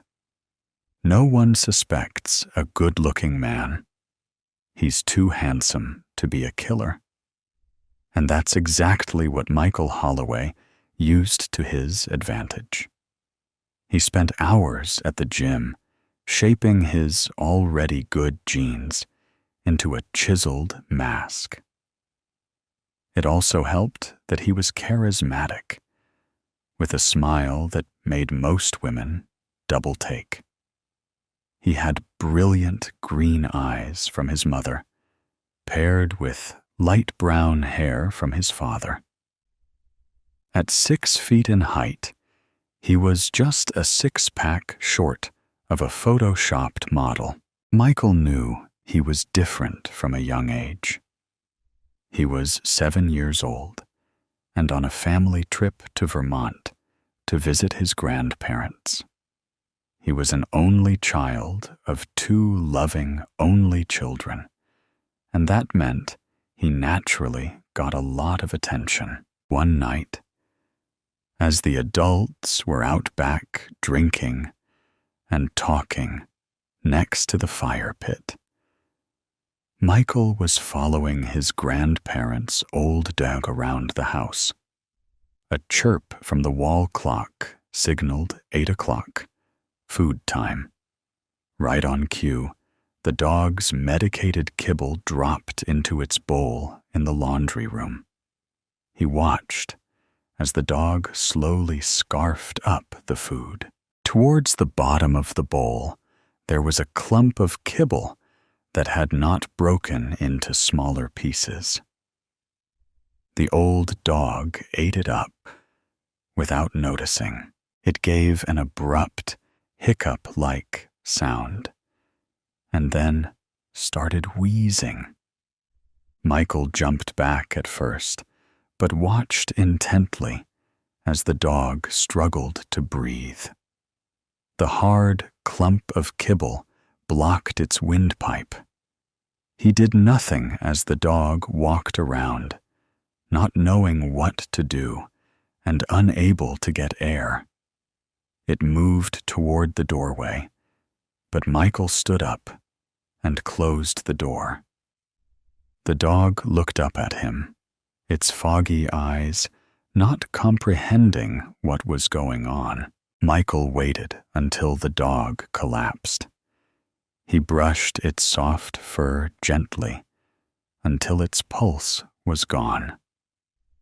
That was the first death Michael had witnessed, and so began his secret obsession with the morbid. He knew it was wrong, yet it got him excited like nothing else. Not alcohol, not drugs, not sex. Now he was in his 20s, a year out of college, living on his own in the big city. After years of reading and fantasizing about it, he was finally going to make his move. There was an old diner near his apartment where he often went for late-night meals on his cheat days. Eventually, the staff had gotten used to him and his usual order: a lettuce-wrapped burger with a side of saltless fries. One of the servers, a pudgy man with an acne-scarred face, told him on a particularly slow night that the diner was going broke.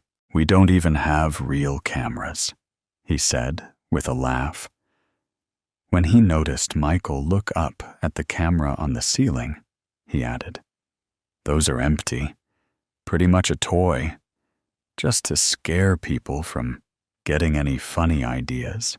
Michael laughed, flashing his pearly white teeth.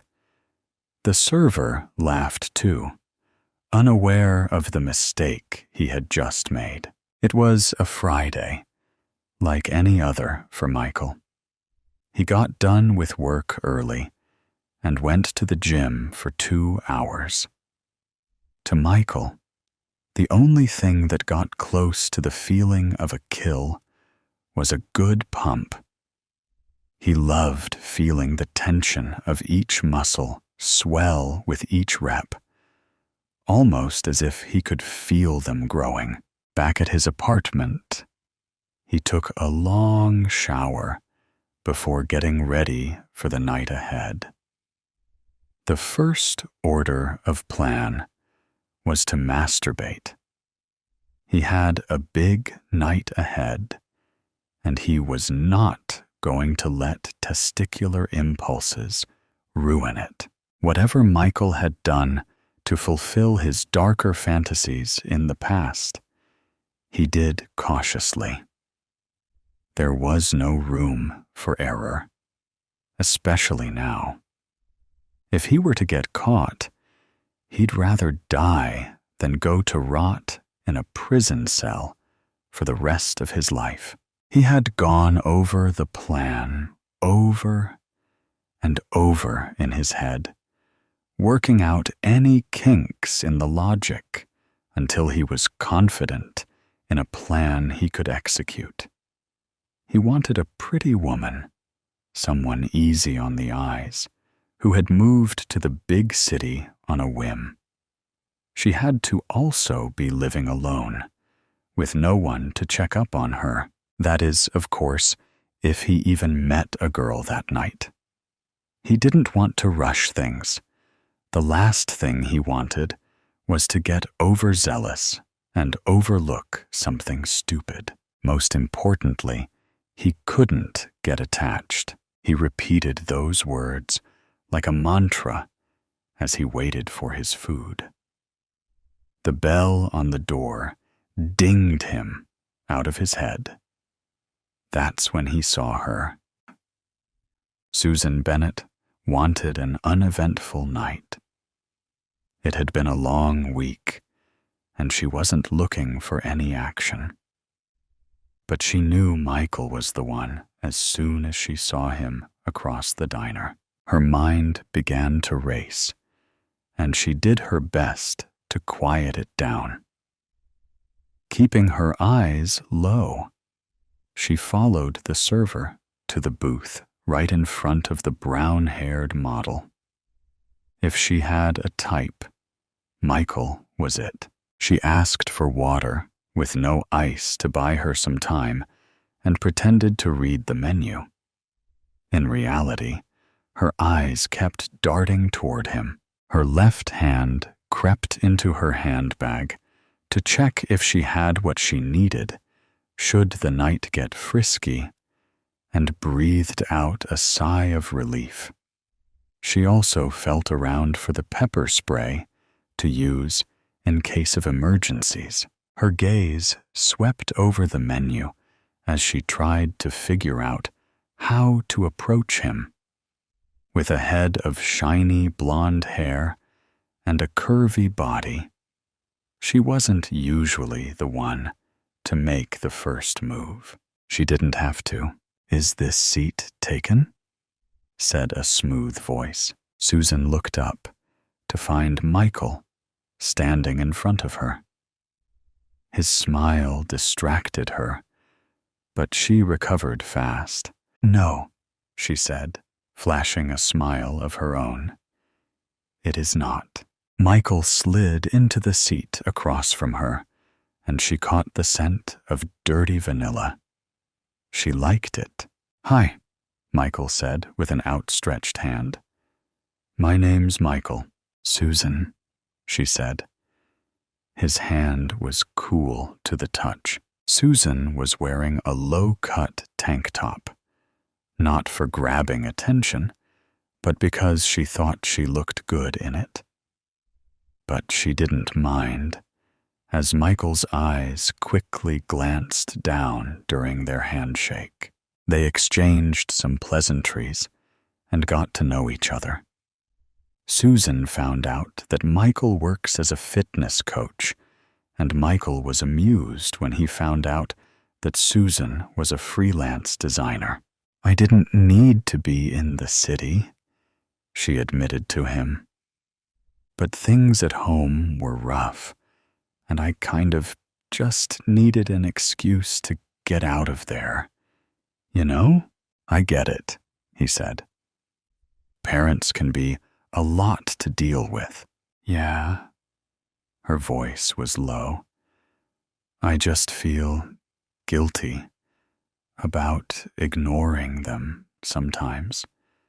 I mean, they raised me, put a roof over my head, and fed me.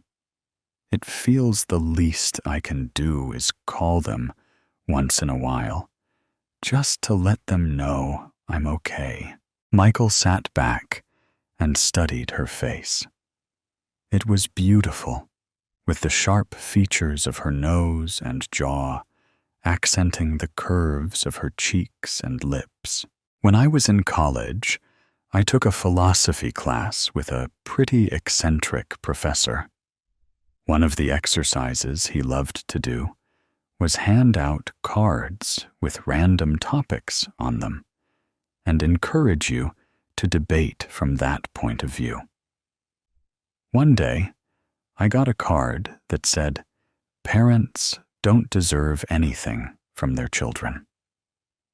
Now, I don't think anything is quite that cut and dry, but for the sake of the exercise, I went with it."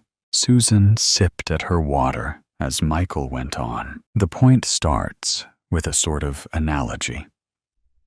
Take your phone, for example. The person, or more likely, people, who made that phone will never use it. In fact, they make it knowing that it's not for them. There was a demand, and they were meeting it. It is a societal role that they choose. My argument was that it was the same for a human. There is a demand, an ecological need to reproduce, to keep the species alive. A person who chooses to have a baby is, in effect, meeting the market demand. To expect something back, monetarily or otherwise, once your job of raising that child is done, is not part of the contract." Michael sat back with a deep breath. "Of course, there are holes in that argument, as my classmates pointed out, but you get the gist." Susan watched Michael as he got a sip of his own drink, an iced tea lemonade. "Switched tables, I see," said the server, sliding a lettuce-wrapped burger in front of him. "Here's your order, Michael." "Thanks, Brittany," Michael said.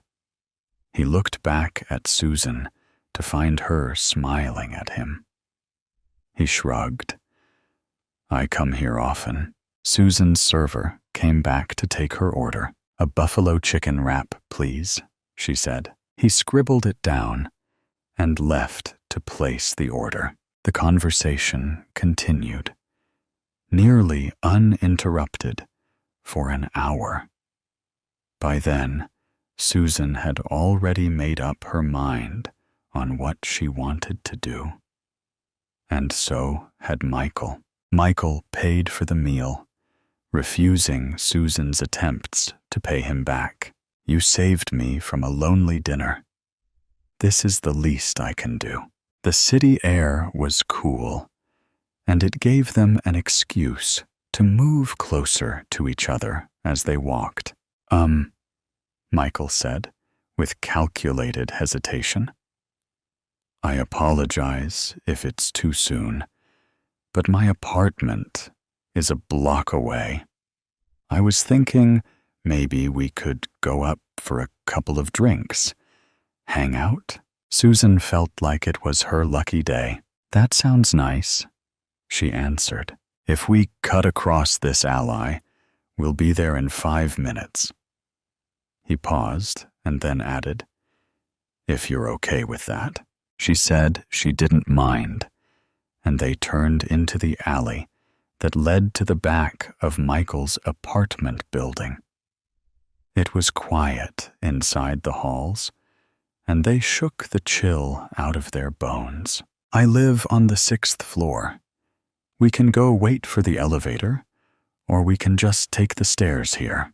I can't disappoint Mr. Health Coach now, can I? Stairs it is, Michael said, holding the door open for her. Things were going better than he could have hoped, and he did his best not to let his anticipation show. However, as they walked up the stairs, one thing began to bug him. A nagging voice in the back of his head that asked one simple question. Do you love her? He told himself to not get attached and pulled out the door to the 6th floor. It's the second door on the right, 607. The hallway was empty, and there were no cameras in the stairwell. No one knew that she was there. Michael opened the door to his apartment and let her step inside first.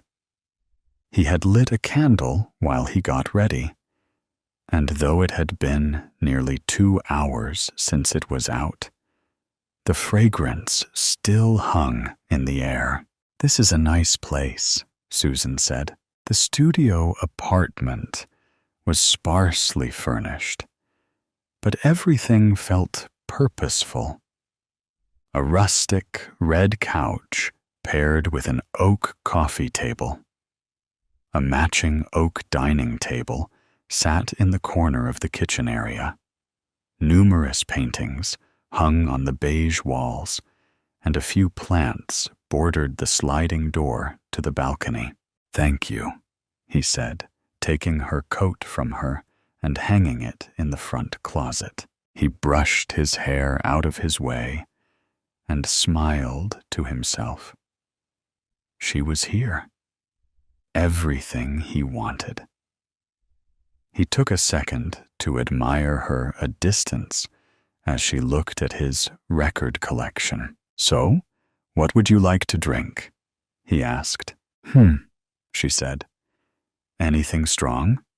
Like a whiskey? Michael knelt down and picked up a bottle of aged Kentucky bourbon. Will this do? Works for me. Michael took out 2 glasses and dropped in 2 thick blocks of ice. This a sweet collection you got here, Susan said. Do you mind if I play one? Go right ahead. The records were alphabetically ordered, and Susan slid her finger along the slide until she made it to Kind of Blue. She slipped it out of its cover and put on the record player. Michael froze when he heard the first few notes of his favorite record, and then shook his head. "Great choice," he said. He took up the glasses and walked over to her. They sat down together on the sofa, sipping at their drinks and taking in the music. Susan closed her eyes and laid her head back. The sight was so dizzying that Michael placed the cool glass against his temple. "I'll be right back," he said. He placed his glass on an old jazz-themed coaster and walked into the bedroom. He got what he needed, a candle and lighter, but stood in the dimly lit room a while longer. He pictured his hands around Susan's throat, and his heart rate picked up. He held his breath for a few seconds, and then slowly let it put. Then, once more. His fingertips began to get tingly, and he knew he was ready. When he went back into the living room, Susan was staring out the sliding door. She jumped when he flicked the lighter. "Do you like vanilla?" he asked. Susan nodded, and then returned her attention to the city outside. Michael grabbed his drink and downed the rest of it. "Did something catch your eye?" "No," Susan answered. "It's just this city, always so alive, so big. It just reminds you how small you really are." Michael adjusted his posture and approached her from the back. "Not to me," he whispered. "Not in here." Susan turned around to face him. "You think so? From where I'm standing, you're all I see." He leaned forward slowly and waited, eyes locked, for her to move in. She hesitated for a second and then closed the distance.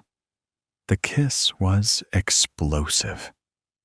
Once their lips met, they did not separate. Michael closed the blinds with one hand, while the other caressed Susan's face. His thumb gently brushed her smooth cheeks. Michael's hands snaked down, and, without missing a beat, he picked her up. His firm hands supported her thighs as he walked toward the sofa. It wasn't until he laid her down on the sofa that their lips parted. Susan glanced at the one empty glass on the table and grabbed her own to finish, as Michael made a show of unbuttoning his shirt. His pecs were dusted with curly brown hair, and Susan ran her fingers across his chest. Michael bent back down to kiss her once more. His hands ran along her body, his mind resisting the urge to carry out the plan he had set out on. Every time he worked up the courage to move his hands to her neck, his heart pushed them down. Susan moaned lightly under him, and he thought of his own pleasure. His heart rate picked up once more, and the tingling sensation returned to his fingers. As they kissed, he put his left hand around her throat and began to give it some pressure. Susan didn't react, either unaware of the sensation or unbothered by it. After a few moments, he tightened his grip. Susan pulled away from him, but still didn't fight him. She simply stared up at him, her breath caught in her throat. Doing his best to keep his heart rate under control, Michael closed his hand around her throat even further. Worry flickered in her eyes, but panic didn't set in until Michael put his right hand around her throat too. His hands wrapped all the way around her delicate throat, and she began to flail as she realized what he was doing. Her hands slapped at his biceps and then reached hopelessly for his face. She tried to croak something out, but he tightened his grip further still. For a moment, he thought he saw her laugh to herself, but it was soon replaced by a deadpan expression as her brain lost oxygen. Her eyes rolled back in her head, and he kept squeezing with both hands, watching her intently as the life left her body. Her body stopped moving, but he didn't relent until he was sure of what he had done. There was no going back. As he pulled his hands off of her, her body gave one final shudder. Michael's breathing was heavy, and a thick layer of sweat coated his head. He stared at his hands.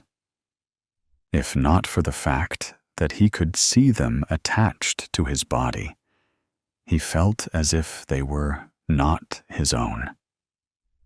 He started to stand up, to move to his room, to grab his camera, when he stumbled to the ground. Disoriented, he sat up on the ground. His foot had knocked over Susan's purse, and a small white bottle rolled out. His vision grew blurry as he reached for the bottle. Inside were the remnants of a fine, white crystalline powder. Michael rolled the bottle over until he saw the writing on the side in cute little letters. Aconite. He dropped the bottle and tried to stand, but his muscles refused to hold him up. He collapsed on the ground. Michael's heart began to skip beats, and all he could do was lie on the carpeted floor and stare up at Susan's outstretched hand. Lifeless. The last thing Michael saw was the tattoo of a dog on Susan's wrist, its black eyes staring down at him. The painted door for what feels like an eternity. I stare at the bloodied body without being able to move.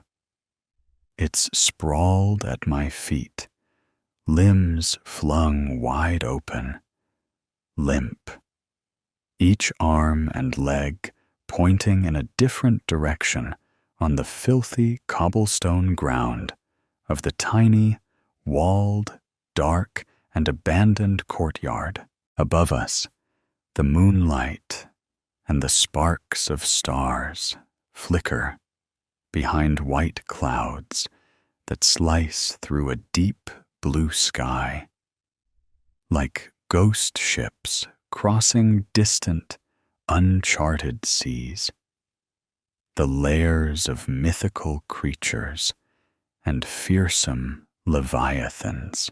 With my free hand, I grope blindly at my own stomach, applying pressure to the wounds, the deep cuts that tore through flesh and muscles during the fight.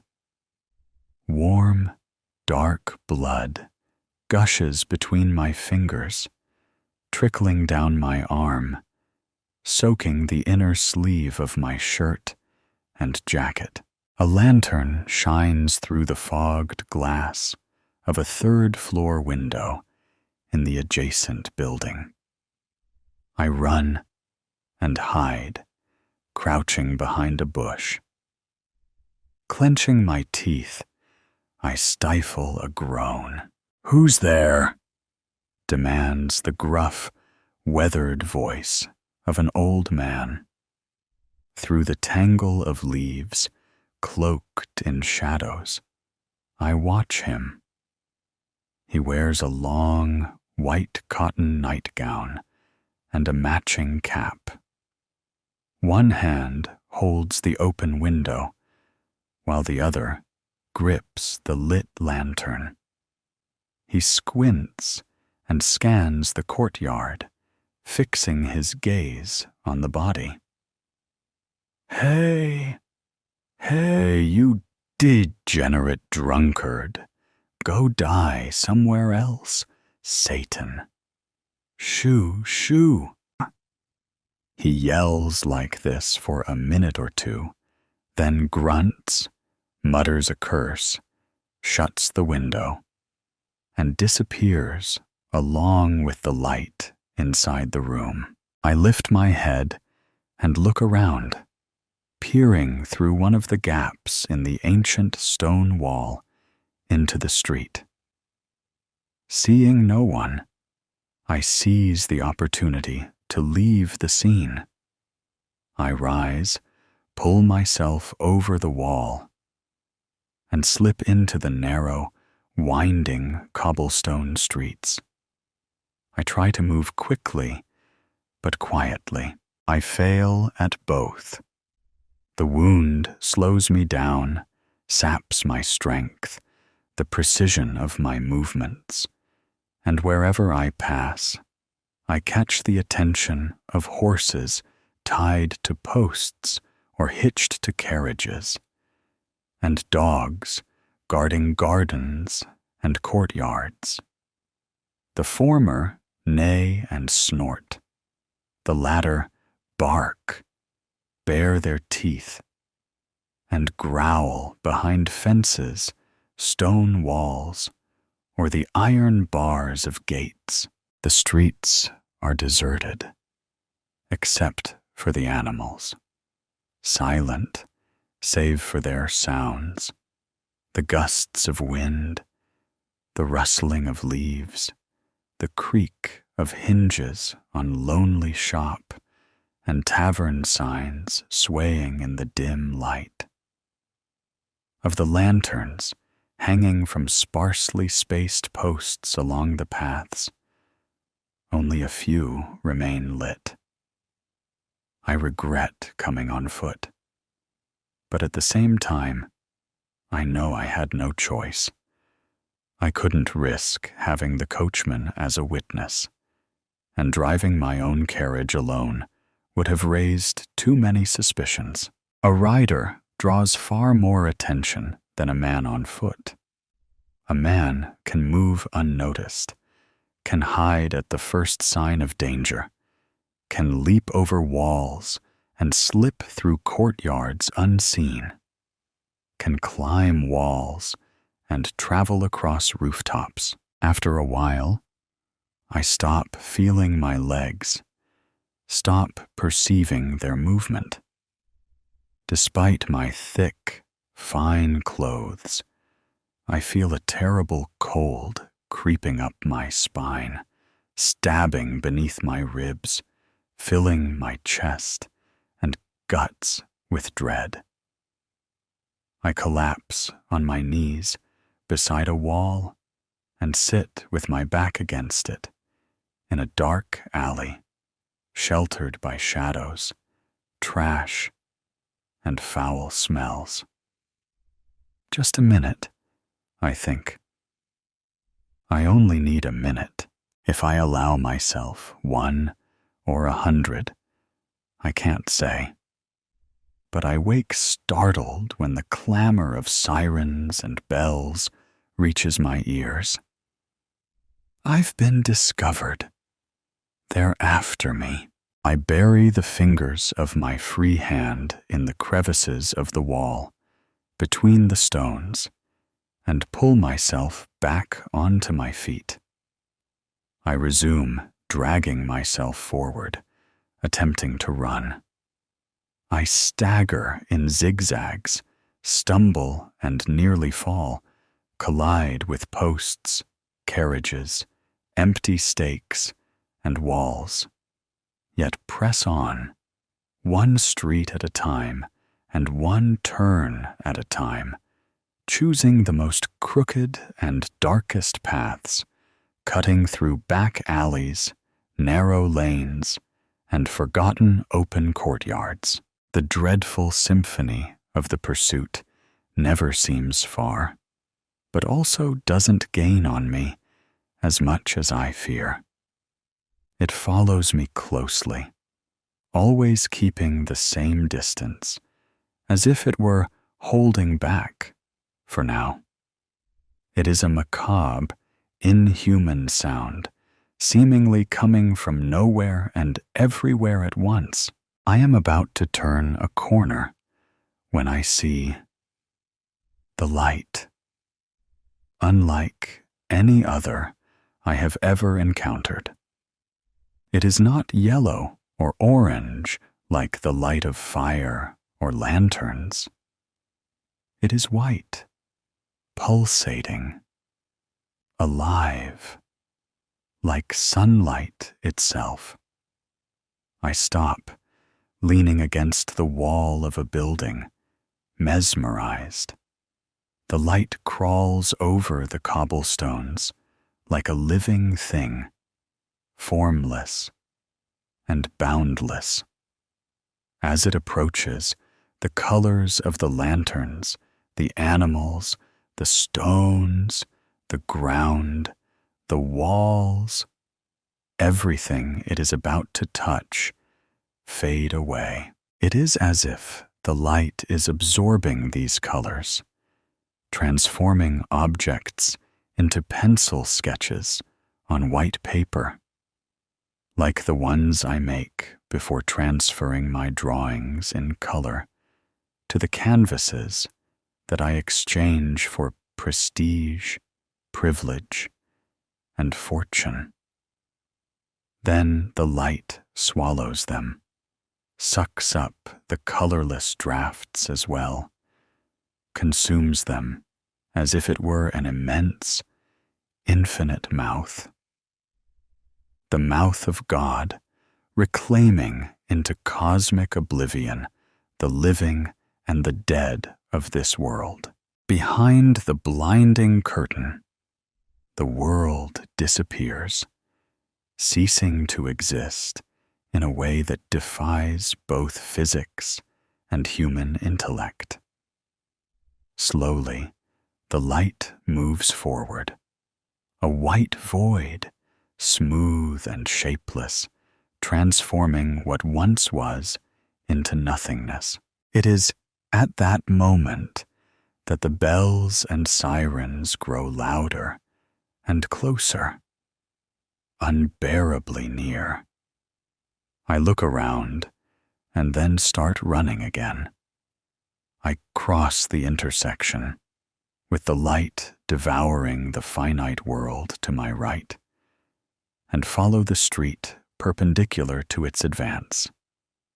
In a desperate attempt to lose my pursuers, I turn corners at random, sometimes left, sometimes right, zigzagging northward. My twists and turns are not always aimless. At times, I am forced to turn here and there, or backtrack when the wall of light appears just a few steps ahead of me, burning my eyes and rushing to envelop me. I shield my face behind my free hand and dive into the first available path to the right or left, or pivot on my heels and retrace my steps to the previous crossroads.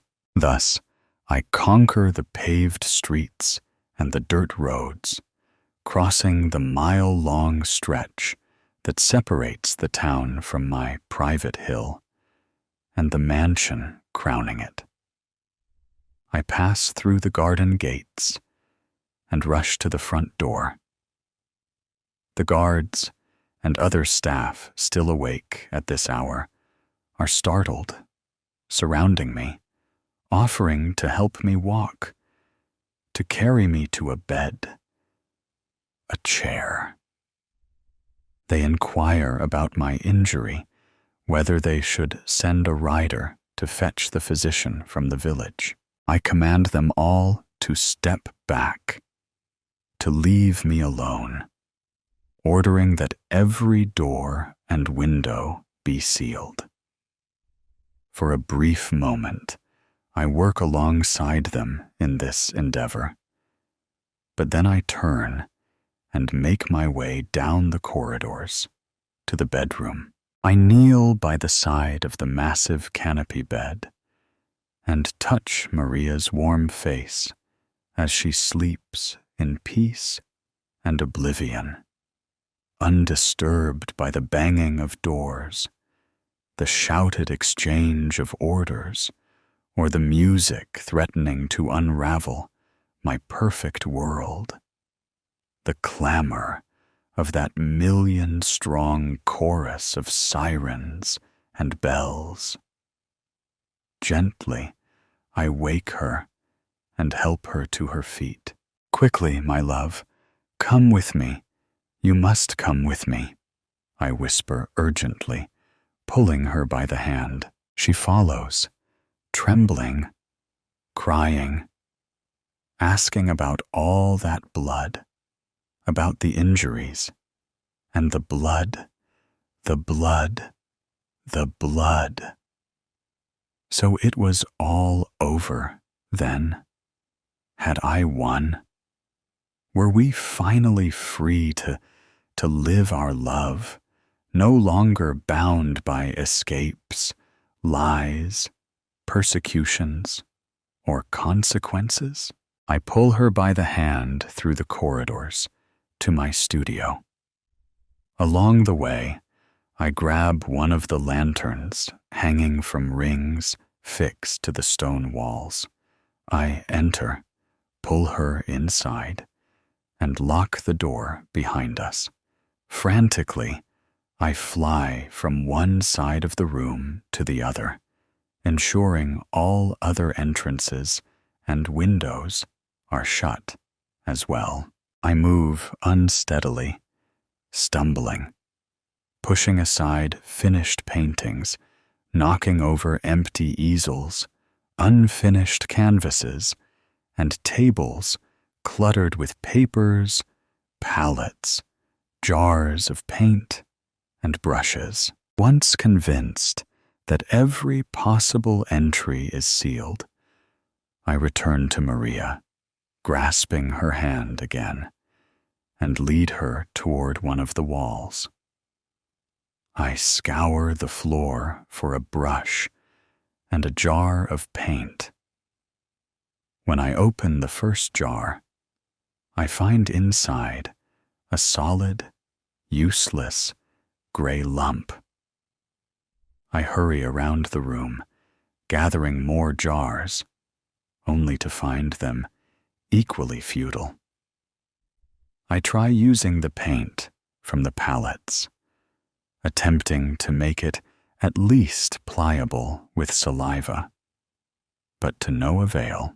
I find myself clutching a dry, useless brush, turning helplessly in place, sobbing, groaning in pain. Then I remember the wound, the blood. I return to the wall, grip, trembling, inconsolable and bewildered Maria's hand. Dip the brush into my own wound, pulling it out with bristles drenched in blood, dripping red. Together, we approach the wall, and I begin to work. The bells and sirens grow ever closer, unbearably close, now just outside the corridor, sounding in neighboring rooms. With desperate and vigorous strokes, I paint a door, a doorknob, our only escape route. In my mind, I paint on the other side the perfect world, the perfect life, the happy ending we deserve. I squeeze Maria's hand a little tighter. I let the brush slip from my sticky, blood-soaked fingers, falling with a muffled thud beneath the cacophony of sirens and bells. I close my eyes and take a deep breath. With my free hand, I reach toward the doorknob and grasp. Nothing. No, no, no, this can't be. I open my eyes and try again. This time, keeping them wide open. Around us, the bells and sirens engulf the world, drowning out every other sound and voice. I try to scream, but no sound comes out. I look around, over my shoulder. From every corner of the studio, through the cracks in the windows and doors, the white, deadly light, that devouring force, seeps into the room. It stretches through gaps between boards and under the passages, swallowing colors, easels, brushes, canvases, and loose sheets of paper. I turn to Maria for one last embrace, but there is no time to know if the movement is completed or if the light is faster, extinguishing us before our farewell can come to fruition. I wake up with my head pounding, the bells and sirens exploding within my temples, and then the music begins to make sense. It sounds familiar, and I realize it is not composed of actual bells or sirens. Blindly, I stretch my arm to the side, fumbling for my phone on the nightstand, and turn off the alarm. I squint at the blinding white light of the sun streaming through the window of my small room, at the foot of my bed. Instinctively, still shrouded in the fog of dreams, I touch my stomach, searching for wounds, only to find it unscathed. Afterward, I get up, wait for the occupant of room 23 to finish their shower, take mine, get dressed, fill my travel mug with coffee in the kitchen on the ground floor of the pension, and rush to the bus stop a block away. Exactly at 7:45 a.m., I knock on the side door of the cafe where I work, located in the food court on the second floor of the Central Mall. William, the grumpy and bald manager, lets me in with a scowl and a grunt. I promptly put on my apron over my uniform, wear my cap, and take up my position. By 8:00 a.m., we are open and running full steam. At 8:17 a.m., Maria arrives. My sweet, small, slender, blonde, and gentle Maria with blue eyes. It's Thursday, and as usual, she is accompanied by her husband. He looks different in 21st century clothes, free of blood, with both eyes intact and without fatal gashes across his neck. They hold hands as they stand in line. At 8:22 a.m., they are in front of me, smiling and politely placing their order while they speak and smile, and I absent-mindedly jot down their requests. I see through the space between their bodies and heads, across the food court, into the art studio on the other side. At once, even from that distance, my eyes find the painting that captivated me 3 days ago.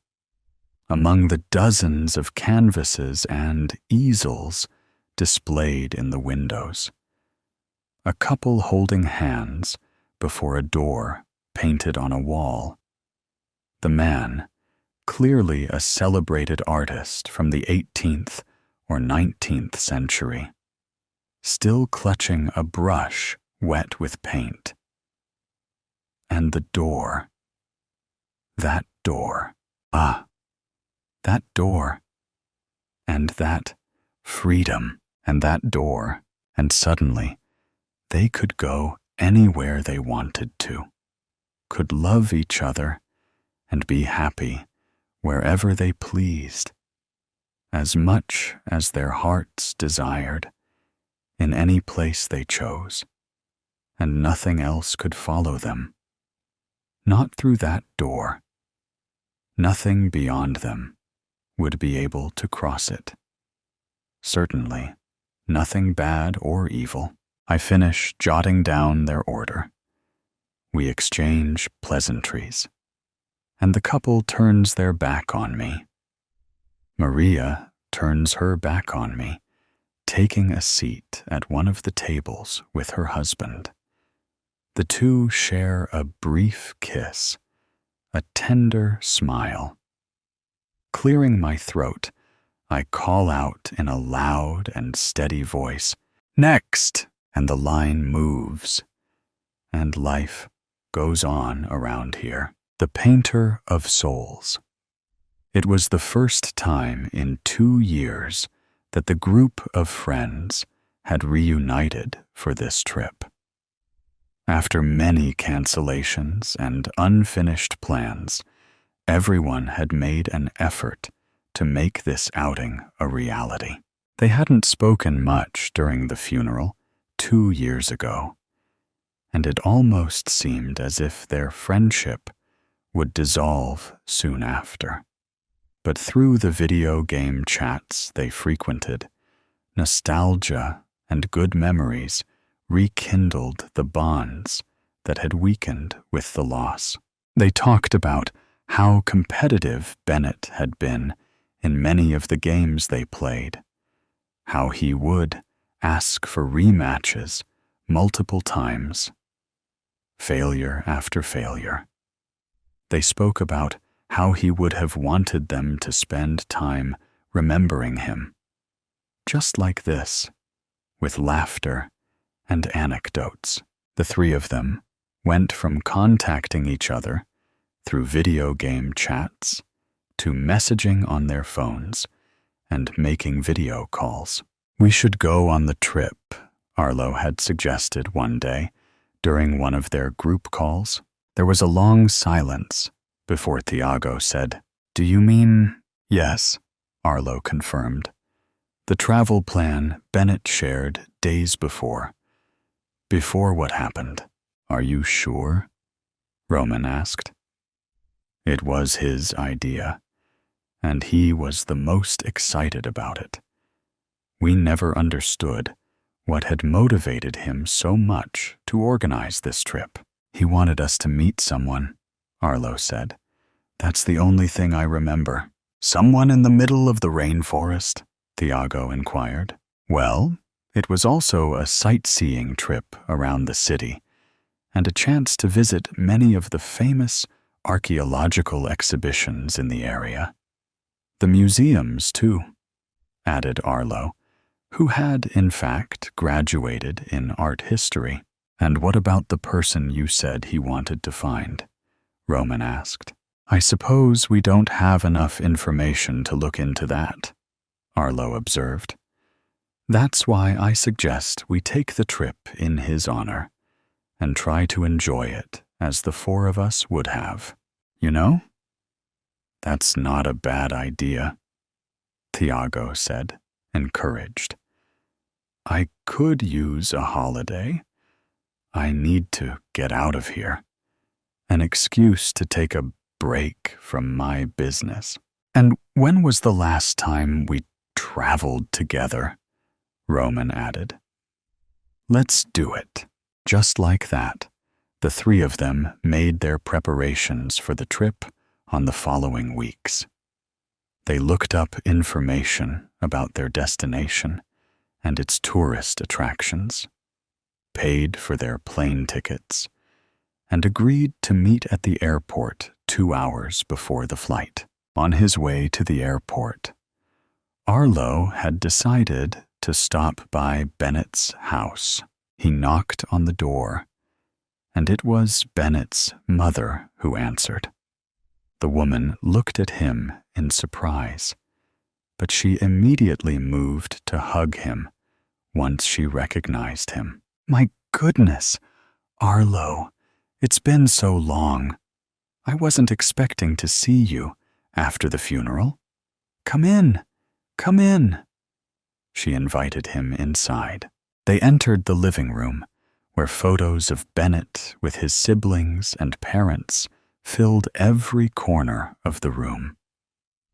Arlo avoided looking at them as his mother offered him a seat. "No, thank you." He smiled politely. "I was just passing by to let you know that I'm going on a trip. Actually, the 3 of us are going. It's a plan Bennett shared with us before he left." The woman nodded, perfectly understanding what he meant. "Yes, the trip." He wouldn't stop talking about it. "I'm so glad the 3 of you have decided to go. Bennett would be so happy to know this." "I know," Arlo sighed. "I know we haven't spoken to you since the funeral. We tried to reach out, but it was very difficult." "I understand, Arlo," she said, placing a comforting hand on his arm. "I just wanted to stop by to tell you about our plans in person, and also to see his room one last time. I hope that's not too intrusive a request. I just needed to see the last space he was in." The woman nodded again, understandingly. "It's not intrusive at all. Go ahead, you can go in. To be honest, it's a relief to have someone else in that room, even if only for a few minutes. My husband and I are starting to feel the deep silence coming from it." His mother remained in the living room, while Arlo climbed the stairs to the room. He opened the door, and immediately, the unmistakable scent of Bennett's deodorant reached his nostrils, mixed with the smell of a closed-up room and the dust floating from the shelves. Most of his belongings and clothes were packed away in boxes that the family would donate to charity, but the posters and printed images on the walls had not yet been taken down. Arlo stepped closer to observe them carefully. Bennett used to draw a lot in his spare time. Despite having graduated in computer science and cybersecurity, his true passion had been drawing and sketching, something he had dedicated himself to in his free time, both inside and outside of university. On the wall were drawings that seemed to depict them, the group of friends, peculiarly colored in primary colors. In some drawings, Roman and Thiago were shaded in pink tones. In others, a slightly more purple hue. Bennett himself was shaded in gray. Arlo was always painted in red. Arlo gazed at the drawings with resentment, holding back the urge to tear the paper from the wall. During the first 2 days at their destination, the 3 friends spent their time at the 4-star hotel they had booked. When Arlo suggested going to the city center to explore, the other 2 sighed in annoyance. "We have a week and a half to explore whatever you want," said Thiago, still wrapped in his sheets. We won't have the chance to enjoy this level of luxury once these holidays are over. You're the one finishing a PhD in history and art, Arlo. You can go without us," added Roman as he put on his swimming trunks, getting ready to head to the pool. Arlo irritably reminded them, "This trip is for Bennett. You know he would have wanted to see the exhibitions and museums." "You've been saying that for weeks," Roman retorted, turning to face him. What's with the sudden interest in what he wanted to explore? If I remember correctly, you always ignored all the drawings and paintings he tried to share with us. Now Tiago sat up on the bed, watching his friends as they confronted each other. "What's gotten into you, Roman?" Arlo asked. "I don't know. Why are you making us feel like you're the one who cares the most about his death and his final wishes? We mourn his loss too. Don't try to act like you're above us with your false moral code." Arlo simply pulled a small, crumpled note from his pocket and shoved it in Roman's face. This is the place he wanted to visit, along with the name of the person he wanted to see. Roman snatched the paper to read it himself. Tiago got up to take a look as well and asked, "Was this what you went to get from his house?" Avoiding the question, Arlo said, "I'm not trying to impose some false moral code on you. It's normal to feel guilt, but the best thing we can do is show a bit of interest in what he loved. That's all I'm trying to do." With that, he left the room. Tiago and Roman exchanged uneasy glances. "I have no idea what's going through his head," said Roman. Tiago shrugged, though his expression remained troubled. "You heard what he said. It's normal to feel guilt. I'm sure he's going through the same thing." An hour later, the three of them made their way into the city, stopping by the tourist spots they had planned in advance. This time, however, the excitement they had initially felt for the trip was gone. A sense of impending doom loomed over them, and there was nothing they could do to dispel it. All of a sudden, what had been a journey in memory of their friend was being exposed as the farce they had tried to mask with that ridiculous excuse. The last place left to visit was the shop. It was an art shop. From the outside, it had that vintage aesthetic that attracted art lovers looking for something unique and different, something timeless, stuck in time. The three entered cautiously.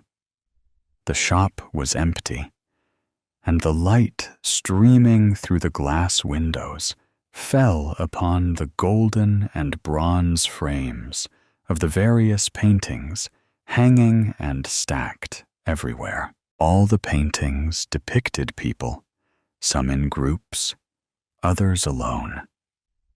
At first glance, they seemed like photographs edited in different colors, but upon closer inspection, one could appreciate the hand-drawn strokes and the pigment of watercolors and oil paint. "The style of these paintings looks familiar," Tiago murmured. Without much enthusiasm, Roman nodded.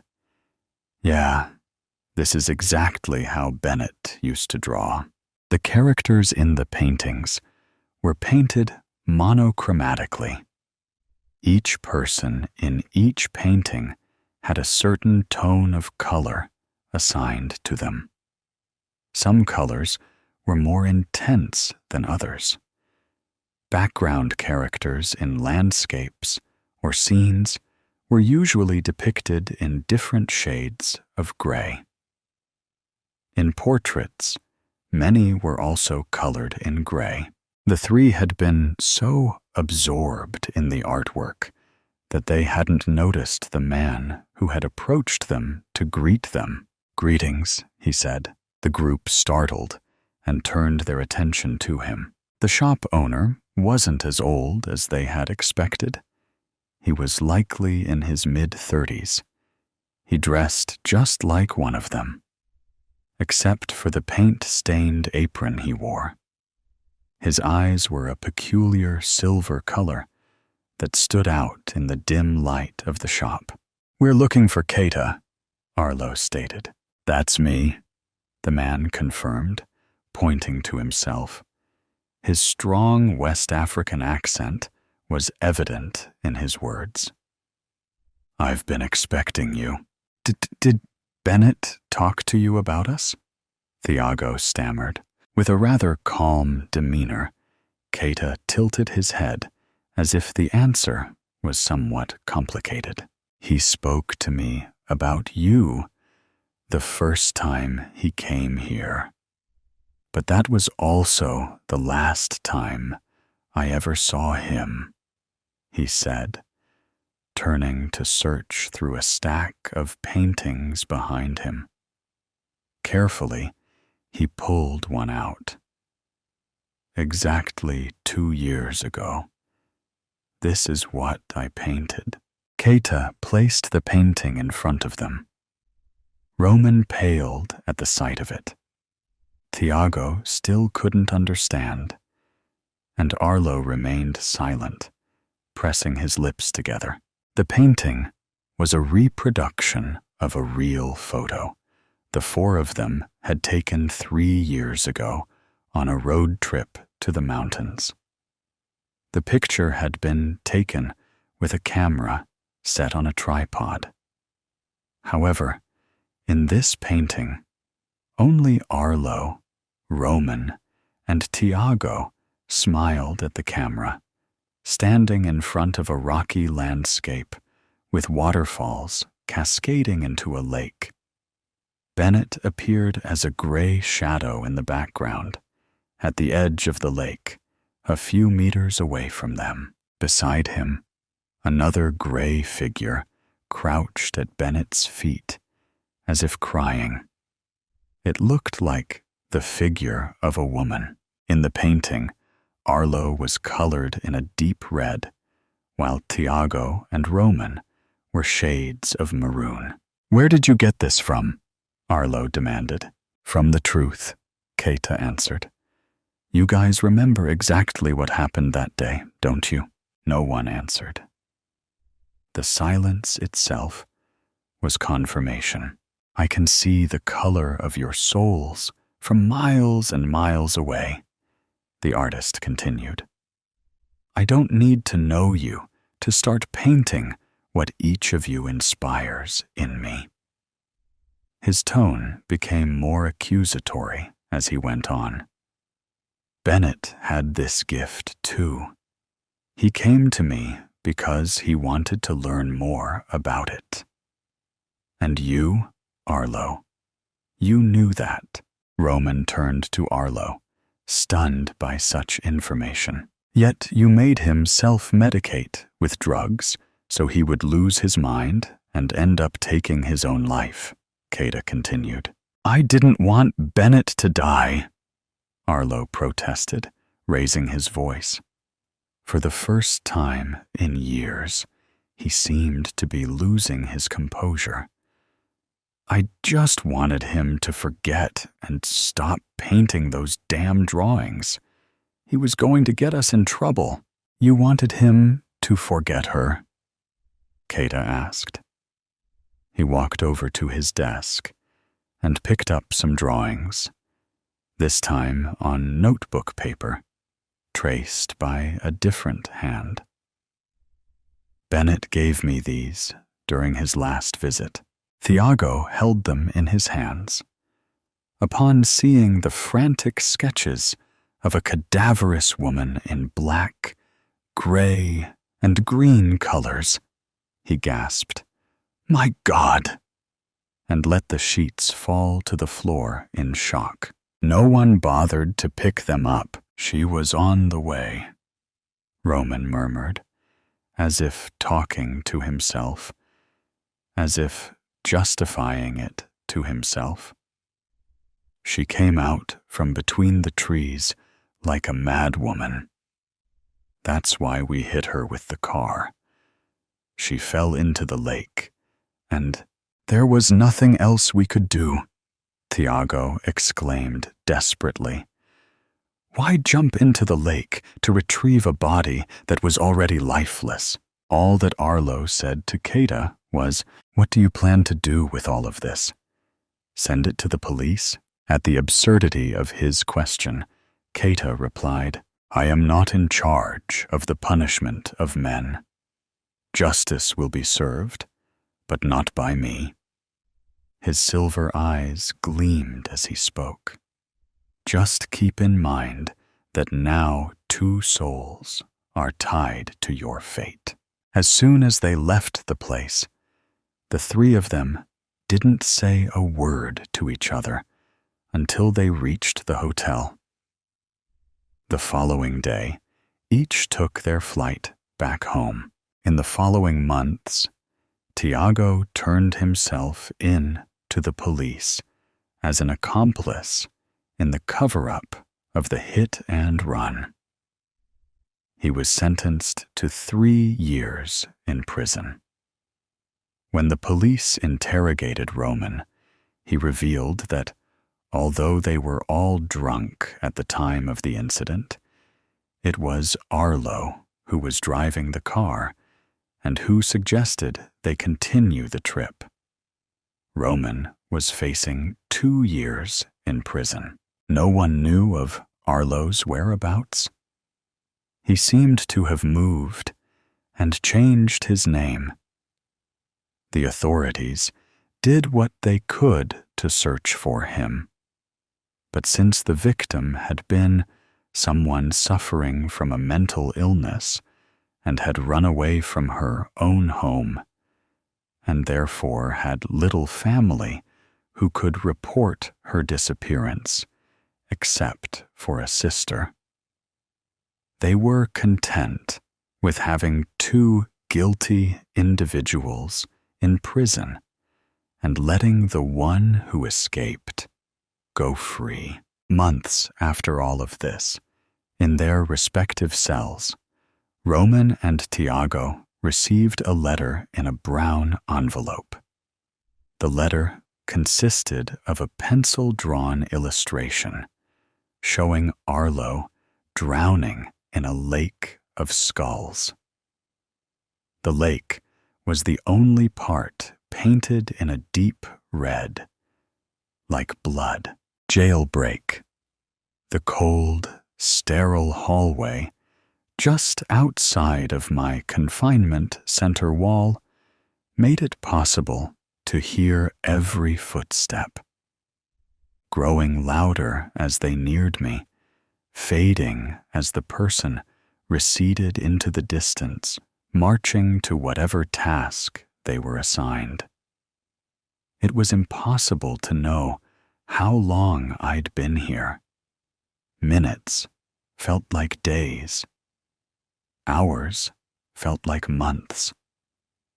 All I knew was that it was time. What was that quote from the Shawshank Redemption? Get busy livin' or get busy dyin'. It was now or never. I'd spent the last several months learning the patterns and rhythms of this facility, and I'd discovered that it was possible to make an escape undetected. It was, however, highly improbable. The odds of being discovered were astronomically high, and the consequences ranged from merely being returned to captivity or, well, One simply had to come to terms with the risk being worth the reward. My mind was made up. The door to my cell was never locked, interestingly enough.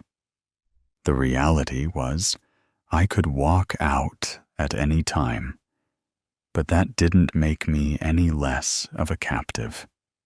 They knew that I couldn't just leave, and that made them reckless with this one very simple security measure. There were others here, too, held in similar circumstances as myself. If my plan was to work, if I could make my way to freedom, there would be new protocols put in place. The others would feel those consequences. That thought had kept me from trying to escape before, that my freedom would lead to their pain. But as the days and months wore on, I'd shoved those thoughts aside. Surely they had tried and failed at exactly what I'm attempting now. Did they consider how their success would affect me? I strongly doubted it. It was every man for himself in here, despite the words I'd heard time and time again as the guards and wardens walked past my cage. Sunlight flooded through the one small window behind me.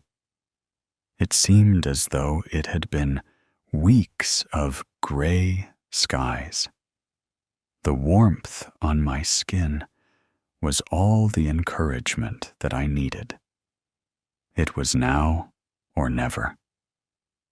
I listened for the sound of 2 sets of footsteps coming down the hallway. This pair always made their way along the corridor at the same time every day, always together. After them, there would be 2 more, but this time in singles, a few minutes apart. Then it would be time. They all needed to see me, to know I was still here. Their complacency must remain intact for my plan to succeed. The faint sound of 4 feet making their way towards me finally could be heard. The steps grew louder, keeping pace with the increasing pounding of my heart as I knew the time had come. Louder, louder, my pulse began to increase. I had to bring it down. This cannot be done if I can't control my nerves. I felt my hands begin to shake a little with the increased adrenaline. Sweat began to form ever so slightly beneath my arms. I had to get control. I took a deep breath and let it out slowly. Then another. Then another. I cleared my mind of what was about to take place. I didn't need to go over the plan any further. I knew it well. I just needed to move with calm deliberation. Another deep breath. I felt my heart rate begin to slow. Another deep breath. My hands steadied. Then the plodding footsteps came to a stop just beyond my door. "Hello in there," came the much too delighted voice of the middling drone on patrol. He was happy to be here, happy to be in the slightest position of power over me. Had a few things gone differently, maybe it would be me out there and him in here.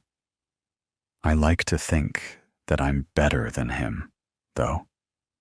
I'd help with someone's escape plan if I was alerted to it, not rat it out. Or, at the very least, I'd look the other way, but not him. No, he derives meaning from this tiny amount of authority. I won't give him the satisfaction of getting even a hint of what I'm about to do. "Hello, sir," I reply back, attempting to soften the terseness that I want to convey. The woman who patrols with him never acknowledges me. I can tell she believes he should be more dismissive of me, that he should use whatever mediocre power he has to diminish my existence even further. Nice to see the sun shining again, isn't it? It is. Hopefully, you'll get to enjoy it fully soon. I know I will, I continued to myself. Perhaps, but my shift does run pretty late into the day, so maybe another time. The woman sighed with impatience. Well, I should carry on. See you on the next pass. Yes, on the next pass. Good day, sir. Their footsteps fade into the cavernous recesses of the facility to my right as I await the next set of footsteps. The waiting seemed to be the worst part of my plan so far. It gave my heart too much time to become anxious, so I tried to occupy my mind with thoughts of how the woman would berate the man if my actions were ever discovered, particularly if it became known that mere minutes after they'd passed, I'd made my move. A smile drifted across my face at the thought of it. She clearly had some type of authority over him, but I knew for certain it wasn't in rank. Perhaps it was in that same way that many women had authority over many men throughout all of time. The issues that my leaving will cause him, the erosion of his pathetic authority, brought a great joy to me that steeled my nerves for my next encounter. I heard the clicking of heels echoing in my ears, and I braced myself for another interrogation. This time, however, there was only a slight pause, and then hurried footsteps away down the hall. I heard a slight commotion and some raised voices, an uncommon occurrence that I hoped would resolve itself quickly. I strained to listen, to determine if this new development would derail my escape before it had even truly begun. It's not what you think. Please? I just needed... You needed what? It was the man who had just stopped and spoke to me. He must have backtracked and surprised the poor guy, who clearly had the same thoughts of freedom as me. Why did he choose to go now?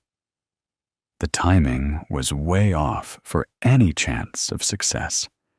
Pathetic fool. I cursed him under my breath, because now they'd be on high alert, if they weren't already. Back in your cell. You don't come out until we say you can come out. I thought that was clear, but please, tell me if I need to make it more so. Do you want me to do that? No, sir. That won't be necessary. I'll have to report this, you know? You brought this on yourself. Perhaps the officers will have mercy, but it's really out of my hands. The silence that followed must have been the poor soul's sad acceptance of his fate. Finally, I heard everyone continue on their way, and I listened for the steps that would signal the beginning of my mission. I said a quick prayer that my outcome would not be the same as the one I'd just witnessed while the third patrol made its way to me. "Hello in there," came the petite voice of a woman nearing 60 years old, if she was a day. She really couldn't prevent anyone from leaving on her own, but that was just as true of the others who passed by here. Their abilities relied completely on their willingness to report to those who could act. Dodging detection by these tattletales was the only path to a successful jailbreak. "Hello, ma'am," I replied back, hoping I concealed my utter disdain. Calling me ma'am is unnecessary, but even more, it is unwanted. You make me feel old. My apologies. Nice to see the sun out again, isn't it? She examined me as she asked the question. It was not small talk. She was searching me.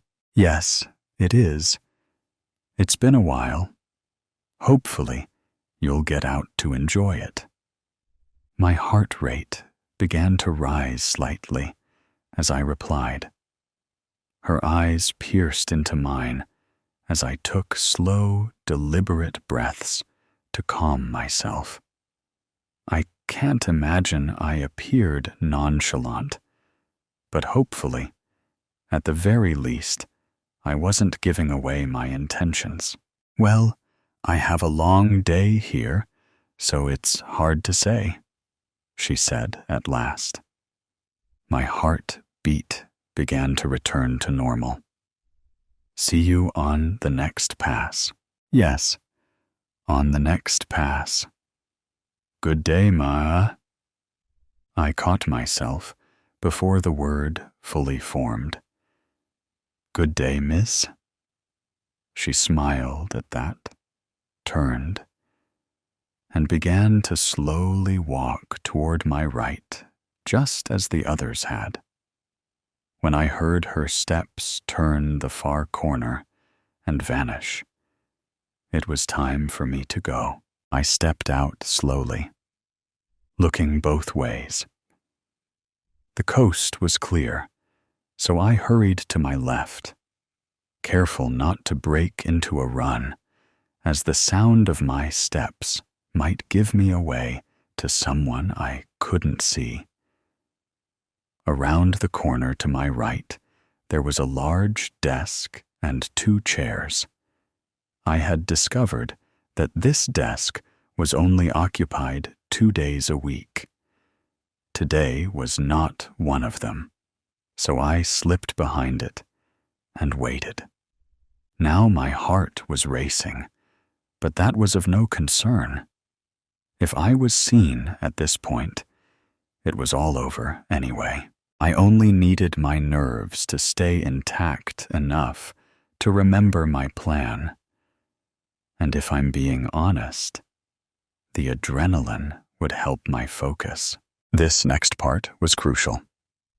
I peeked under the desk and waited. Soon 8 sets of shoes appeared from the direction I needed to go. They would pass this desk and then break off in 2 separate directions, as they always did. I had never seen them, but I could hear them from my cell. If they saw me behind this desk, I was done for. It was the biggest risk to my plan that I was aware of. But they always seemed so engaged in chatting with each other that I felt like it was a risk worth taking. I tried making myself as small as I could and steadied my breathing. One glance in the wrong direction by any of these 8 sets of eyes could cost me everything. I closed my eyes and just listened. It sounded just like it always had. This group was all men. They were young and constantly spoke over each other, trying to one-up the last story, get a bigger laugh, be a bigger idiot. But their youth didn't make them any less dangerous. In fact, it was probably the opposite. They had more to gain by exposing someone like me trying to escape. Thankfully, they seemed to be their normal, obnoxious selves today. They loudly caravanned past me, but then they stopped abruptly. That wasn't normal. "Did you hear that?" one of them asked no one in particular. The group continued to jabber on. "Wait, shh," he said more forcefully. Panic began to form in my chest. I tried to make myself even smaller and more invisible underneath the desk as I held my breath, desperately trying not to make even a whisper. When the whole group was fully compliant in listening intently, the questioner let out the longest, loudest, most foul flatulence directly at my hiding place. He erupted in laughter as the rest of the group had mixed reactions of laughter or complete disgust, while I did my absolute best to not give myself away. A cough building in my chest as my eyes began to water. At last, the group moved on, splitting into two groups of morons, as was the usual course of action. When the sound of both had sufficiently faded, I collapsed onto the floor and allowed myself the smallest of coughs to clear my lungs before peeking out to be certain I was alone. The next doorway I needed was down the hall, where the dangerous imbeciles had come from. Once I went through those doors, I was in foreign territory. I had no idea what the comings and goings would be like, so I'd have to maintain strict diligence of focus. Certain that no one could see me, I crept from my safe zone and stayed low and against the wall, heading to the next door. I put my ear against it and listened. Silence. I cracked it open and slowly entered the next room. To my left was a bank of elevators. To my right, a restroom. But the hallway was empty. I stepped into the open and was deciding on whether an elevator or the stairwell was riskier when I heard voices approaching the door at the far end. Without a thought, I leapt to my right and into the restroom. I pushed a stall door open, closed it quickly behind me, turned the lock, and climbed onto the toilet, using my hands to balance against the walls of the stall. Formulating a plan of what to do in the event that the group followed me into the restroom became unnecessary, as I heard them pause outside of the door and briefly chat before moving away. I wasn't sure where they had gone, or even if all of them had left, but I had to keep moving. I had no choice. I slipped out of the stall and poked my head out of the restroom. The hallway was once again empty. I decided to take the elevator down. There was an equal chance of an encounter with someone either way, but at least the elevator was faster. I needed luck for this to succeed, at this point anyway, so I pushed the button. The cables and gears of the elevator working sounded as though they were beckoning the whole building to take notice of the fugitive awaiting the doors to open. It felt like days passed, but finally the elevator arrived. I was prepared to flee to my restroom of refuge if someone was in the car. But fate shined on me, and I stepped inside and pushed the fear of having nowhere to run deep inside as the doors closed in front of me. I had to get down 4 floors. If I could do that, I would be able to taste freedom. To this point, my vanishing act seemed to have gone unnoticed. I heard no alarms. No one seemed to be chasing me. The doors opened on the ground floor, and I stepped tentatively out, checking both directions. The lobby that the lift exited to was empty, aside from a few chairs and one low table. There was one guard station I had to get past, and then I simply needed to keep moving, far away from this place. The guard's head was down, distracted by whatever was keeping him glued to his phone. He didn't know me. I could simply walk past him, but even that seemed like a risk. It was not the time to get sloppy. Hugging the wall, I walked closer to the officer until I felt I had no choice but to crouch down. I still needed to move quickly in case anyone from the 4th floor found their way down here, but I'd have to do it from the ground. I laid flat and began to army crawl along the edge of the guard station's massive marble desk.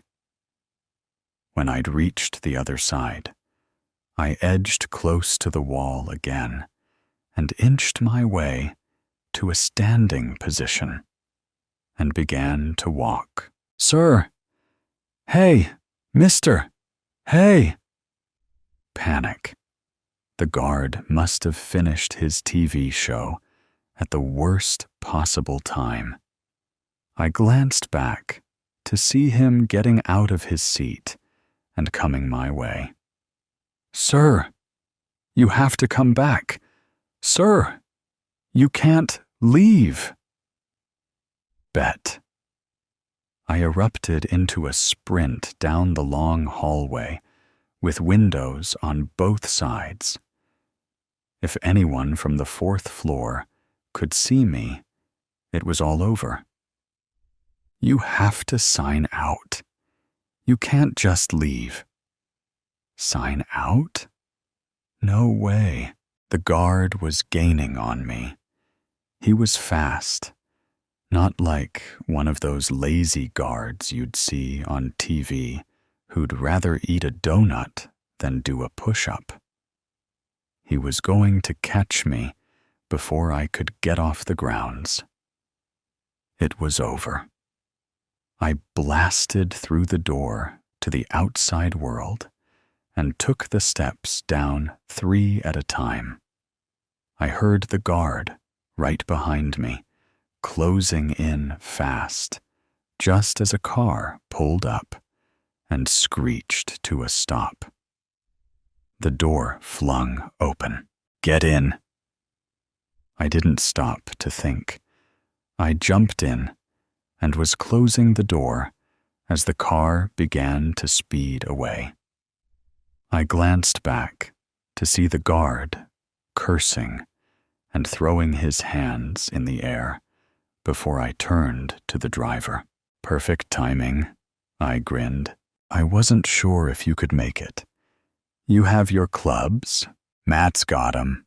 He said he'd meet us there. So your boss let you go?" "Huh. No. But it's fine.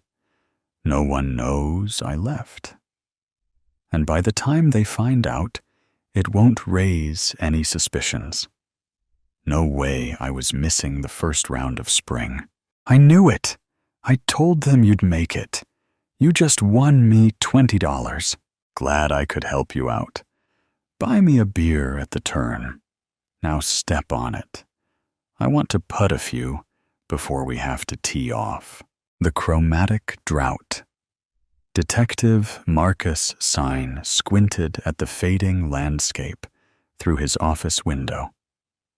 Another day, another shade of gray, lost to whatever this phenomenon was. The sky no longer held its azure expanse, just a flat, pale ceiling hanging lifelessly above a world growing increasingly two-dimensional. 3 more reports of rivers running dry in the Eastern District, Officer Palmer said, dropping a thin file onto Sane's desk. And the hospitals reporting 17 new cases of what they're calling chromatic dehydration. Sign nodded grimly. The medical examiner had shown him the bodies last week. Skin paper-thin, organs collapsed inward, as if someone had extracted not just the water, but the very substance from them. Their eyes, once spherical, had flattened to perfect circles, staring out from faces that resembled pencil sketches more than human remains. Any pattern to where it's spreading? Sign asked, though he already knew the answer. None that makes sense, Palmer replied. It's jumping between neighborhoods, between people who've never met. The only consistent thing is that once it starts in an area, everything there loses dimension within 72 hours. Sign turned away from the window. His own hands seemed less substantial today, the knuckles less pronounced, the veins no longer raised beneath his skin. He'd taken to pressing his palms against solid objects throughout the day, reassuring himself that he could still feel texture, still interact with a 3-dimensional world. What about the library research? He asked. Palmer's expression darkened. Archives are becoming affected. Books are losing their ink, words disappearing from pages even as people try to read them. This was worse than Sane had feared. Knowledge itself was being drained from the world.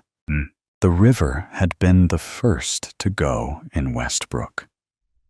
Once a vibrant blue-green artery cutting through the heart of the city, it had faded to a pale, silvery streak before disappearing entirely, leaving only a shallow depression in the ground where water had flowed for centuries. Sign stood in the dry riverbed, feeling the cracked earth beneath his shoes. It didn't feel like drought. There was no sense of moisture having evaporated. Rather, it was as if the concept of river had been partially erased from reality, leaving behind this ghostly impression. Detective Sign, a woman approached him, her white lab coat nearly indistinguishable from the colorless landscape. Dr. Eliza Tanner, the city's leading physicist, had been studying the phenomenon since its first appearance 3 months ago. The process is accelerating, she said without preamble. We've been measuring the dimensional collapse, and what took weeks in the beginning is now happening in days. How long? Sign asked. Until complete two-dimensionality? For the entire planet? She shrugged, the gesture oddly truncated, as if her shoulders couldn't quite complete their full range of motion. At the current rate, 2 weeks, maybe less, Sign swallowed. And then what? I don't know, Dr. Tanner admitted. But I found something you should see.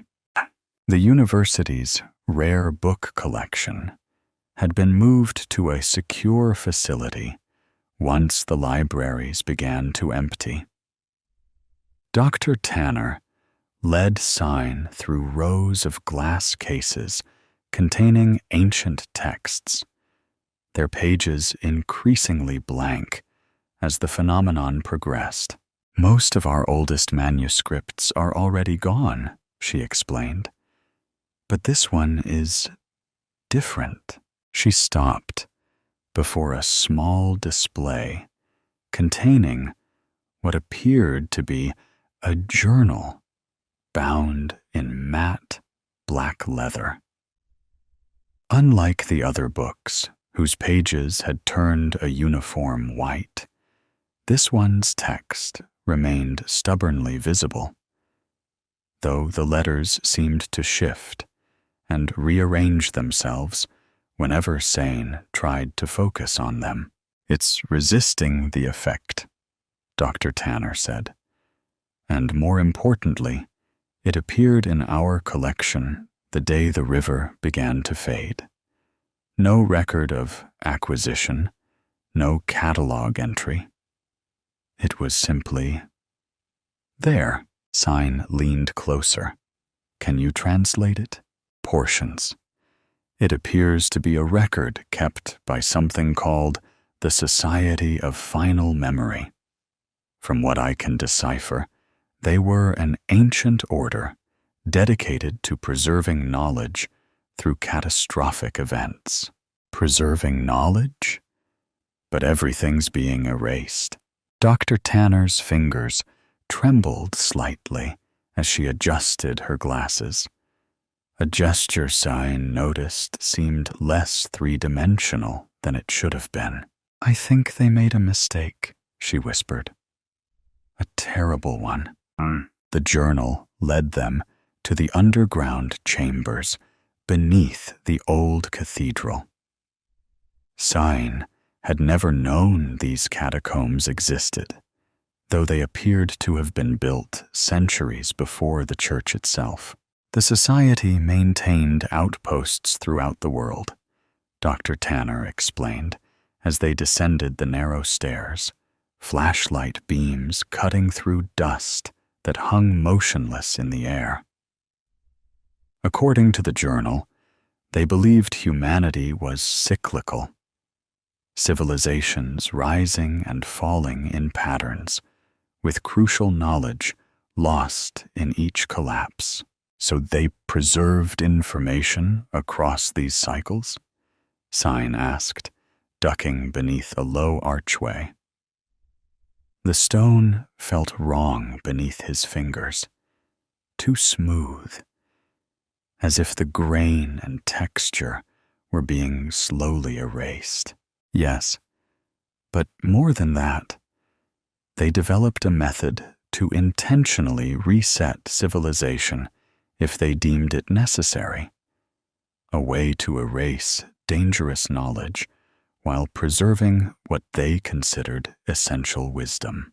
The stairway opened into a vast circular chamber. At its center stood a pedestal holding what appeared to be an obsidian sphere, the only object Soin had seen in weeks that still possessed a sense of depth and dimension. Surrounding it, slumped against the walls and floor, were desiccated bodies, or rather, what remained of them. They resembled paper cutouts more than corpses, flattened and colorless. The last active members of the society, Dr. Tanner murmured. They activated the device, the mnemonic purge, they called it, but something went wrong. Sign approached the sphere cautiously. Unlike everything else in this fading world, it seemed to absorb light rather than reflect it, a perfect three-dimensional void amid the increasingly two-dimensional reality. The journal says the purge was meant to be selective, Dr. Tanner continued, her voice growing thinner, less substantial. To remove specific knowledge while leaving the fundamental structure of reality intact. But they miscalculated. Instead of erasing dangerous information, they started erasing the fundamental properties of existence, dimension, color, substance, and now it's spreading like a contagion throughout reality.